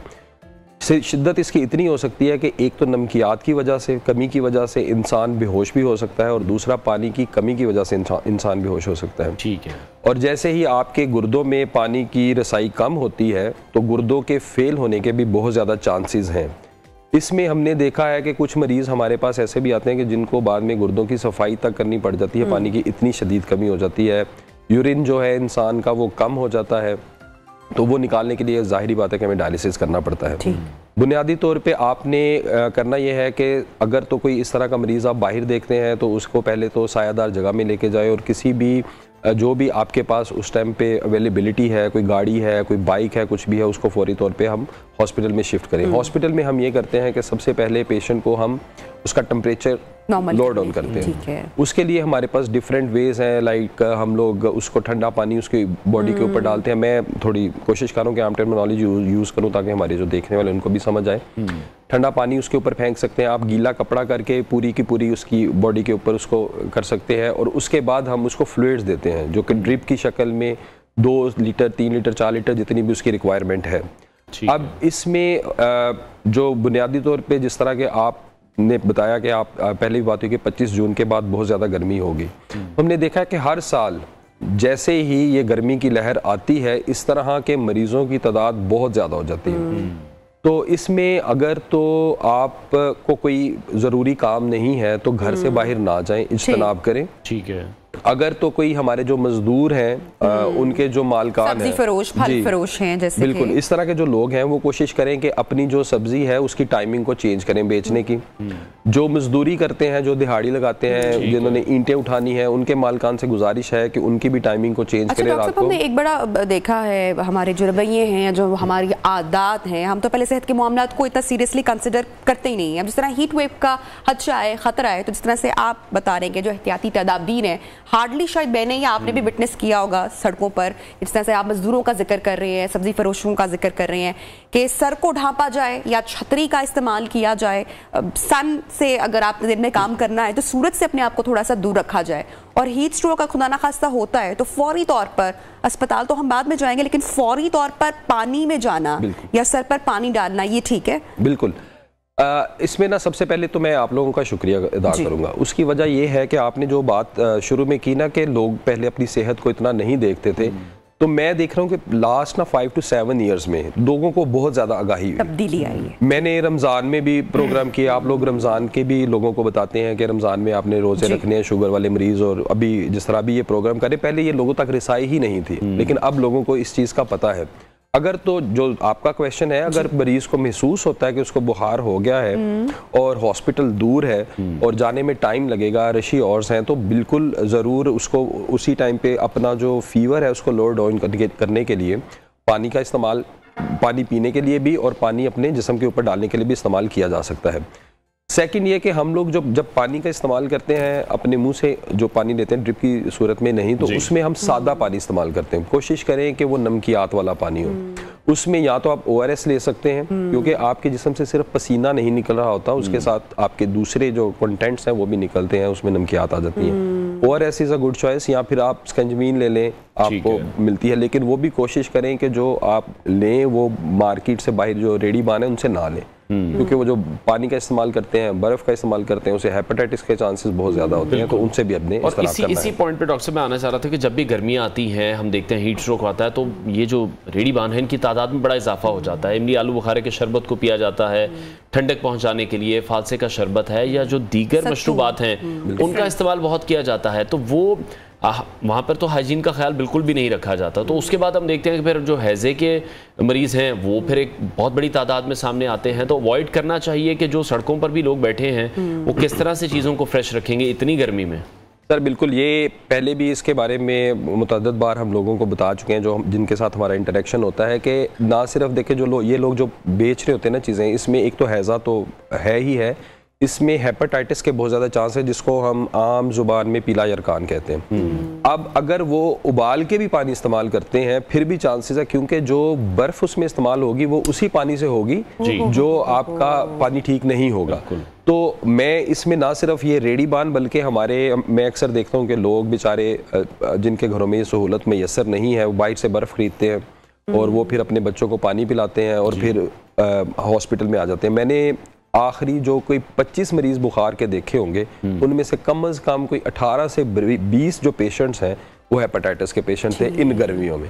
तो आप यहाँ से अंदाज़ा लगाएं कि ये जो चीज़ है ये किस हद तक ख़तरनाक है। इसमें ज़ाहिरी बात है हमारे जो हुकूमती अदारे हैं उनको भी नोटिस लेना चाहिए और इसकी जो बिल्कुल इस पे चेक एंड बैलेंस होना चाहिए ताकि लोग जो हैं वो इस मर्ज से बच सकें। ठीक। अच्छा डॉक्टर साहब, इस तरह से एक ड्रास्टिक चेंज आता है हमारे रूम टेम्परेचर में, फॉर एग्जांपल वो लोग जो कि दफातर में काम करते हैं वहाँ पर जो कूलिंग टेम्परेचर है वो ज़्यादा होता है, या फिर जो लोग गाड़ियों में सफ़र करते हैं, तो हमारी जैसे मैंने रवैयों का जिक्र किया ना कि रवैये या जो आदत हैं वो बिल्कुल ठीक नहीं है, कि गाड़ी का टेम्परेचर बहुत ठंडी गाड़ी है और उसके बाद अचानक उतरते वक्त ही उसको हमने ऑफ करना है, और फिर बाहर का जो टेम्परेचर है, तो ऐसा बहुत बार हुआ है कि सर अचानक चकराता है। इसका सही तरीका क्या है कि वो भी हमारी बॉडी को, हमारी सेहत को फौरी तौर पर मुतासिर करता है, अचानक सर दर्द वो ट्रिगर हो जाती है?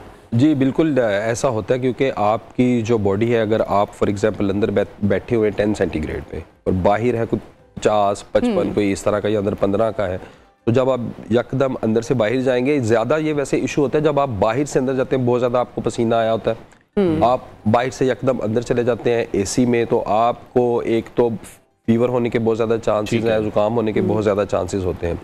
उसमें कोशिश ये करनी चाहिए कि आप सबसे पहले अपना टेम्परेचर, जाहिर बात है कि बाहर जितना तो नहीं कर सकते, लेकिन थोड़ी देर एसी ऑफ करें, थोड़ी देर इंतज़ार करें और उसके बाद आप बाहर चले जाएं ताकि इस चीज़ से इज्तनाब किया जाए। उसी तरह से रूम का भी यही आलम होता है कि हमने मतलब अभी हम घर नहीं पहुंचते, पहले फ़ोन कर देते हैं मेरे घर का एसी चला दे। तो ये जो चीज़ें हैं ये ना सिर्फ आपको सुस्ती की तरफ लेके जाती हैं बल्कि ये बहुत सारी और भी मिसाइल है जिनकी तरफ। आजकल के दिनों में जैसे हम देख रहे हैं 41 टेम्परेचर है या 42 है, बट जो उसकी फील है वो 50 की है या 50 प्लस की है। तो जो इंसानी जिस्म है उसकी क्या कैपेबिलिटी है, किस हद तक टेम्परेचर हम बर्दाश्त कर सकते हैं? देखें, जहाँ तक कैपेबिलिटी की बात है तो हम कोई 55-60 तक तो अपने नॉर्मल काम कर सकते हैं, लेकिन अगर उससे ज़्यादा जाएगा तो फिर मतलब 55 भी जो है ना, उससे भी मैं फील की बात करूँ, उससे भी अगर ज़्यादा जाता है तो आपका जो रूटीन का वर्क है ना वो बिल्कुल डिस्टर्ब हो जाएगा। उसमें ये जो चांसेस, जो हीट स्ट्रोक की हम बात कर रहे हैं, कोमा में जाने के चांसेस, बहुत ज़्यादा डिहाइड्रेशन होने के चांसेस ये बहुत ज़्यादा बढ़ जाते हैं। मुझे लगता है कि 50 से ऊपर जब हो जाता है ना तो इंसान के लिए ब्रीदिंग के इश्यूज आना शुरू हो जाते हैं ड्यू टू डिहाइड्रेशन। और स्पेशली हमने देखा आफ्टर कोविड जो है वो इम्यूनिटीज में बड़ा फ़र्क पड़ा है, हमारी इम्यूनिटी बहुत ज़्यादा वीक हो चुकी है कोविड के बाद से। ये थोड़ी सी मिथ है। ठीक है, कोविड जिसको एक दफ़ा हो गया, चला गया, ख़त्म हो गया। ठीक है। कुछ पेशेंट्स हैं जिनमें कोविड ने कुछ परमानेंट डैमेज किया, लंग्स का डैमेज फॉर एग्जांपल, तो उन मरीजों में ये है कि इन्फेक्शन होने के चांसेस बहुत ज़्यादा होते हैं, वो भी चेस्ट इन्फेक्शन होने के चांसेस, और अगर वो कोई स्मोकिंग करते हैं या कोई और इस किस्म का नशा करते हैं जिससे उनके फेफड़े मुतासिर हो सकते हैं तो उन्हें उससे इज्तनाब करना चाहिए। ठीक है। बाकी जो आम हमारी पब्लिक है, अगर उनको कोविड हुआ बाद में ठीक हो गया तो इट्स ओवर। अच्छा डॉक्टर साहब, मैं बार बार मेरे सारे जो सवालात हैं वो इंसानी रवैयों से बार बार वो लिंक कर रहे हैं। हमारे यहाँ मैंने बहुत सारे लोगों को अपने आसपास देखा है जो कि इन विंटर्स जिम नहीं करते या वजन घटाने की कोशिश नहीं करते, और बात यही की जाती है कि गर्मियों में ज़्यादा एक्सरसाइज करेंगे या वर्जिश करेंगे क्योंकि पसीने का अखराज होगा, जल्दी रिजल्ट आएंगे। तो जितनी हीट वेव का हमें अब भी सामना करना पड़ रहा है और जितना जिम में या घर में जो लोग एक्सरसाइज करते हैं, वर्जिश करते हैं, और जितने पसीने का अखराज होता है, ये भी क्या नुकसानदेह है? मैं चाहूँगी इस पर भी आप एक शॉर्ट कमेंट करें। फिर हम देखते हैं कि जो बड़े बुजुर्ग अफराद हैं, दिल के जो अमराज हैं, उसमें भी हम इस सीजन में, इस मौसम में इजाफा देखते हैं। अच्छा, इसमें ना ये भी एक मिथ है। अच्छा, सर्दियों में ह्यूमन बॉडी का जो मेटाबॉलिज्म है ना वो इंक्रीज हो जाता है, आपको एनर्जी की ज़्यादा ज़रूरत होती है, बॉडी ने अपनी हीट प्रोड्यूस करनी होती है। अगर आप सर्दियों में अच्छा जिम करें तो आप ज़्यादा जल्दी वेट लूज कर सकते हैं। सेकंड ये है कि अगर आपने गर्मियों में करना है तो ये जो 1-2 महीने हैं इसमें या तो अवॉइड करें। अच्छा। लेकिन अगर मैंने देखा कि कुछ लोग ऐसे हैं जो कि बिल्कुल भी जिम के बगैर नहीं रह सकते, उन्होंने करना ही करना होता है, तो उनको चाहिए कि पानी का बहुत ज़्यादा इस्तेमाल करें। ठीक है। जिम के दौरान भी पानी का इस्तेमाल करें, जाने से पहले पानी का इस्तेमाल करें, फिर आने के बाद, और जब कभी उनको थोड़ा सा भी फील हो कि तबीयत में कुछ बदलाव आ रहा है तो उनको फौरी तौर पे चाहिए कि साइड पे होके बैठ जाएं। वैसे एसी वाले जिम्स भी होते हैं, जाहिर बात है वो थोड़े एक्सपेंसिव होते हैं, हर बंदे की रसाई में नहीं है, लेकिन अगर कोई बंदा वो करता है तो वो ज़्यादा बिल्कुल बेहतर होगा। ठीक है। तो जिसमें जो पानी की कमी है, फिर उसको बहुत से लोगों की कोशिश तो अब यही होती है आजकल, जिस तरह से हमने पहले भी जिक्र किया कि मुख्तलिफ किस्म के जूसेस पिए जाएं, लेकिन शायद जो सबसे बेहतर चीज़ है वो तो पानी ही है, उसका इस्तेमाल ही ज़्यादा होना चाहिए। और आजकल की जो रूटीन है, कितने ग्लास पानी लाजमी पीना चाहिए, और बहुत लोगों का फोकस होता है कि ज़्यादा से ज़्यादा ठंडा पानी पीना। अच्छा, इसमें ना देखें, जो जहाँ तक जूसेस, ये स्प्राइट, कोक, जो मतलब हम लोग जो नॉर्मली इस तरह की जो चीज़ें पीते हैं, तो उसमें ये चीज़ें भी ज़्यादा आपकी यूरिनेशन के थ्रू आपको डिहाइड्रेशन की तरफ ही लेके जाती है। तो पानी ना सिर्फ बेस्ट है, बल्कि मेरा ख्याल है कि सिर्फ पानी ही पीना चाहिए डिहाइड्रेशन से बचने के लिए।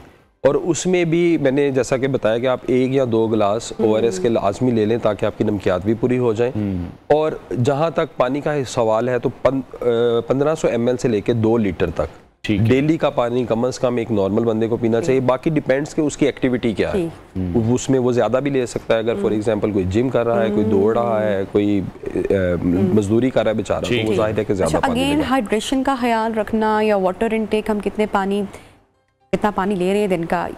उसके अलावा जो हम देखते हैं कि चाय कॉफ़ी जो है खवातीन या जो मर्द खवातीन दोनों दफातर वगैरह में भी या घर में भी, उस पर भी हम हाथ नहीं रोकते।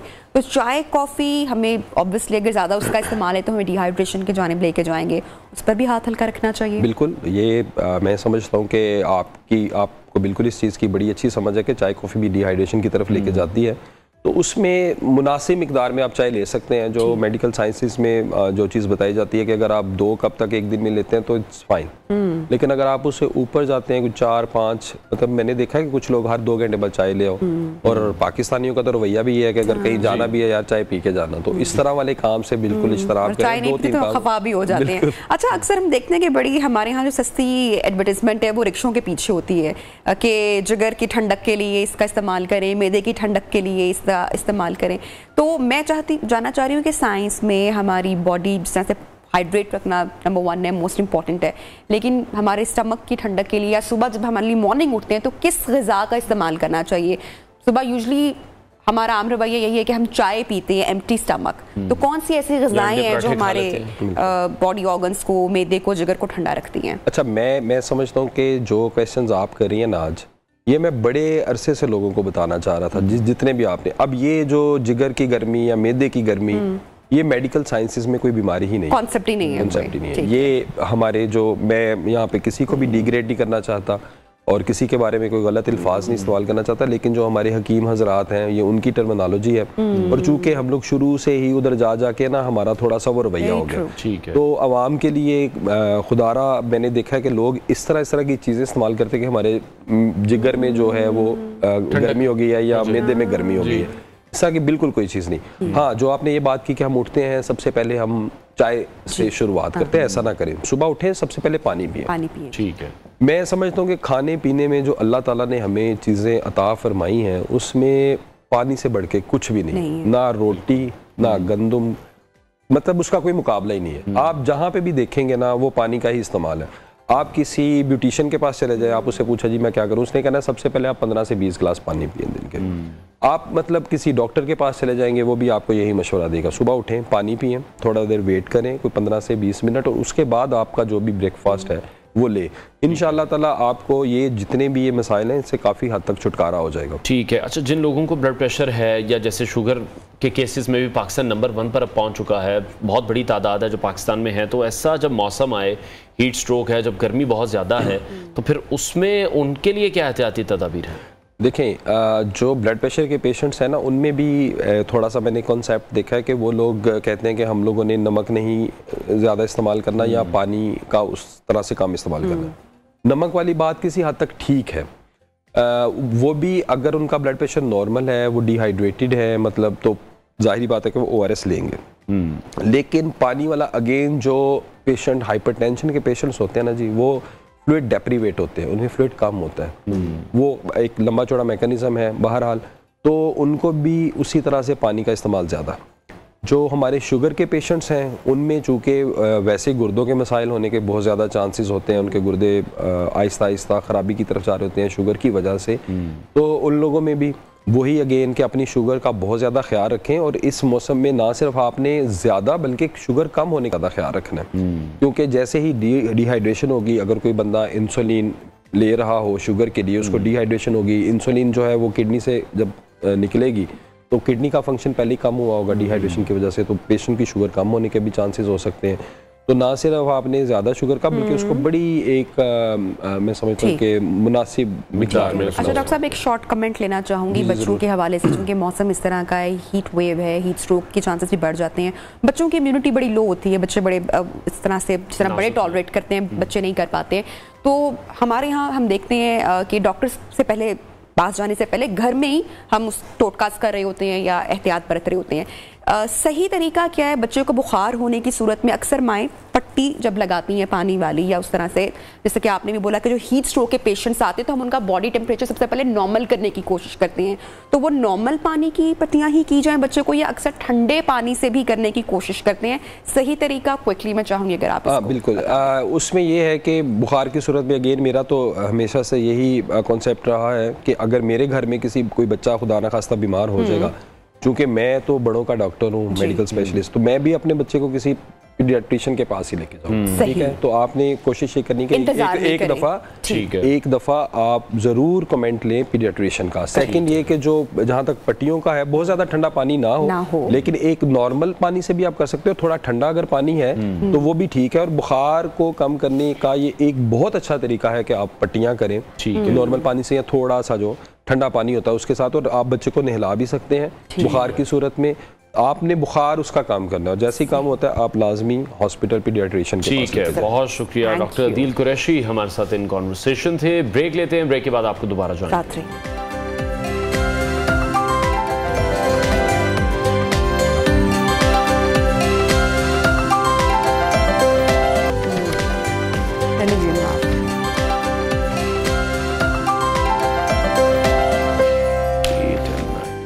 वेलकम बैक नाजरीन। और बच्चे की पैदाइश के बाद जो सबसे अहम काम होता है वो बच्चे का नाम रखना होता है। और अब एक ग्लोबल सर्वे से पता चला है कि लफ्ज़ मोहम्मद दुनिया का सबसे मशहूर पहला नाम है। तो ग्लोबल इंडेक्स ने एक सर्वे किया है जिसके मुताबिक लफ्ज़ मोहम्मद दुनिया भर में रखे जाने वाले नामों में 13,33,39,300 के साथ पहले नंबर पर इस वक्त मौजूद है। बिल्कुल। और पहले जो मशहूर 10 नाम हैं उसमें अहमद और अली का नाम शामिल है। और हमारे यहाँ भी हम देखते हैं कि बड़ा कॉमन, सबसे जो मोस्ट कॉमन नेम है वो है अली। अली हम नाम बहुत सुनते हैं, फिर मोहम्मद नाम और अली मोहम्मद कॉम्बिनेशन, ये नाम भी बहुत ज़्यादा है। मोहम्मद अली बहुत सुनते हैं। तो ग्लोबल इंडेक्स सर्वे के मुताबिक अहमद नाम 1,49,16,476 की जो टॉप 10 है उसमें ये लिस्ट में शामिल हुए हैं। और अली दुनिया भर में रखे जाने वाले नामों में 1,47,63,733 के साथ टॉप 10 की लिस्ट में मशहूर है। मोस्ट फेमस नामों का हम तस्करा कर रहे हैं। और नो डाउट कि जब बच्चा भी इस दुनिया में आता है तो जो पहला कहते हैं ना कि तोहफा माँ बाप भी बच्चे को देते हैं, वो उसके नाम का देते हैं। नाम मीनिंगफुल भी होना चाहिए। इसके लिए बड़ी तैयारियां की जाती हैं। जिस तरह से हम जिक्र कर रहे हैं कि मोहम्मद नाम रखा जाता है तो ऑब्वियसली उसके साथ और भी नाम होते हैं। जैसे हमने मोहम्मद अली कहा या मोहम्मद अहमद कहा, तो ये मोस्ट फेमस नाम है इस वक्त जो कि पूरी दुनिया में बच्चों के रखे जा रहे हैं। और हमारे नबी करीम सल्लल्लाहु अलैहि वसल्लम हमारी अकीदत और एहतराम इस नाम के साथ वैसे भी बिल्कुल ऐसे ही है। तो नाज़रीन आगे बढ़ते हैं। प्रोग्राम का ये आखिरी हिस्सा है। एक वीडियो हम आपके साथ शेयर करेंगे कि अपनी भूख मिटाने के लिए जंगल का जो बादशाह है यानी जो शेर है उसके हमले में बच जाना कोई आसान काम नहीं है। ये बिल्कुल आसान बात नहीं है। और ऐसे जो बच जाने वाले जानवर हैं उनकी तादाद बहुत ही कम है। बहुत सी हमने भी वीडियोस देखी हैं डिफरेंट चैनल्स पर, और ऐसे ही एक या दो नहीं बल्कि दर्जन भर शेर यहाँ पर थे जिनके सामने एक भैंसा डट गया और अपनी हाजिर दिमागी की वजह से, फुर्ती की वजह से, अपनी बहादुरी की वजह से उसका उसने इस्तेमाल किया और अपनी जान बचाने में कामयाब हुआ। हमने हमेशा वो सुना है ना कि अक्ल बड़ी के भैंस। तो मेरे ख्याल से जो ये आज की वीडियो है उसमें ये जो भैंसा हम देख सकते हैं इस वीडियो में, उसने ये बात साबित कर दी है। तो शेरों से जनाब नबरद आजमा इस भैंसे की वीडियो सोशल मीडिया पर खूब वायरल है। वीडियो में हम देख रहे हैं कि जो शेरों के हमले से बचने के लिए भैंसा है वो अपने वजूद का भरपूर इस्तेमाल कर रहा है, उनको डरा भी रहा है, दूर भगाने की मुसलसल कोशिश भी कर रहा है। और शेर को अपने करीब आता देखकर भैंसे ने भी खूब फुर्ती दिखाई है और फौरन ही साथ मौजूद जो नदी थी वो उसमें चला गया और शेर भी उसे जाता देख रहा है। और अपने जो है ना वो शिकारी पंजों से निकल जाने के बाद अपनी भूख पानी पीकर मिटा रहे हैं। तो बड़ी वायरल हो रही है ये वीडियो भी सोशल मीडिया पर। उसके साथ साथ एक और वीडियो है जो आपके साथ शेयर करेंगे जहां ज़मीन और समंदर में रहने वाली कई मखलूक़ात अब भी इंसानों की नज़रों से दूर हैं, उछल हैं। और हम देखते हैं कि डे बाय डे कोई ना कोई इस तरह की वीडियो या कोई ना कोई इस तरह की रिसर्च सामने आती है जिस पर इंसानियत हैरान रह जाती है। तो सोशल मीडिया पर एक ऐसी ही मछली की वीडियो वायरल हुई है जिसे एक शख्स ने समंदर में देखा और फिर पकड़कर लोगों को दिखाया। जैसे गर्मियों का सीज़न है, आम आ चुके हैं और बहुत से ऐसे लोग हैं जो आम के शौकीन हैं। तो ये आम की शक्ल की एक नायाब मछली है जिसको देखकर सोशल मीडिया पर लोग बहुत ही ज्यादा हैरान हो रहे हैं कि जो खुदा की कुदरत है वो किस किस शक्ल में मौजूद है। वो मछली है वो स्माइल भी कर रही है, उसकी स्माइल भी कितनी क्यूट सी है। जब उसको वो पुश कर रहे हैं तो उसमें से उसके कानों में से शायद पानी भी निकल रहा है। मेरे ख्याल से थोड़ा सा वैसे जुल्म हो गया बेचारी मछली के साथ। एक तो उसको पानी से निकाला गया है, फिर उसको वो दबा भी रहा है, जिसने भी वीडियो दबाई है पानी भी जहां जहां से निकल रहा है कानों से। तो ये आम की शक्ल की नाजरीन नायाब मछली है जिसको देखा लोगों ने सोशल मीडिया पर, तो इस वीडियो को बड़ा पसंद किया। इस उस मछली को भी बड़ा पसंद किया। और बिल्कुल पहले तो इनिशियली जब तक उसका फेस टर्न नहीं हो रहा इन वीडियो तो ऐसा ही लग रहा है कि शायद कोई आम जो है ठंडे करने के लिए रखे हुए हैं पानी में मौजूद है, लेकिन आप देखें कि उसके प्रॉपर जो आईज हैं, कान हैं और जो फेस है वो एक फिश की तरह का है। तो माहिरीन के मुताबिक जो ये मछली है इसकी जिल्द भी लचकदार है और जो इसके दांत हैं और जो जबड़े हैं वो भी खासे मजबूत हैं। बिल्कुल, और जो आम और मछलियों के शौकीन अफराद हैं वो तो शायद दूर रहे बिल्कुल। और मछली कहीं भी मिले तो फौरन खा लेते हैं। यही कहा जा रहा है कि जो ये मछली है ये क्योंकि इसकी आप देखें ना कि जो दरियाफ्त है वो भी अब मिली है, अब माहिरीन की इस पे नजर पड़ी है। तो ये एक आम की शक्ल की नायाब मछली है जिसको आज से पहले नहीं देखा गया। और समंदर की जो जिंदगी है वो भी आप देखेंगे कितनी हयात है, अभी तक इंसान की पहुंच से कितने दूर है। तो इस तरह की जो वीडियोस हैं, चूंकि इंसान अब समंदर की तहों में जा रहा है और बहुत सारी एक्सप्लोर कर रहे हैं, बहुत सारी चीजों को एक्सप्लोर किया जा रहा है। तो नाज़रीन, प्रोग्राम का वक्त खत्म हुआ है, कल आपसे मुलाकात करेंगे। बहुत सारा ख्याल रखिए। अल्लाह हाफ़िज़।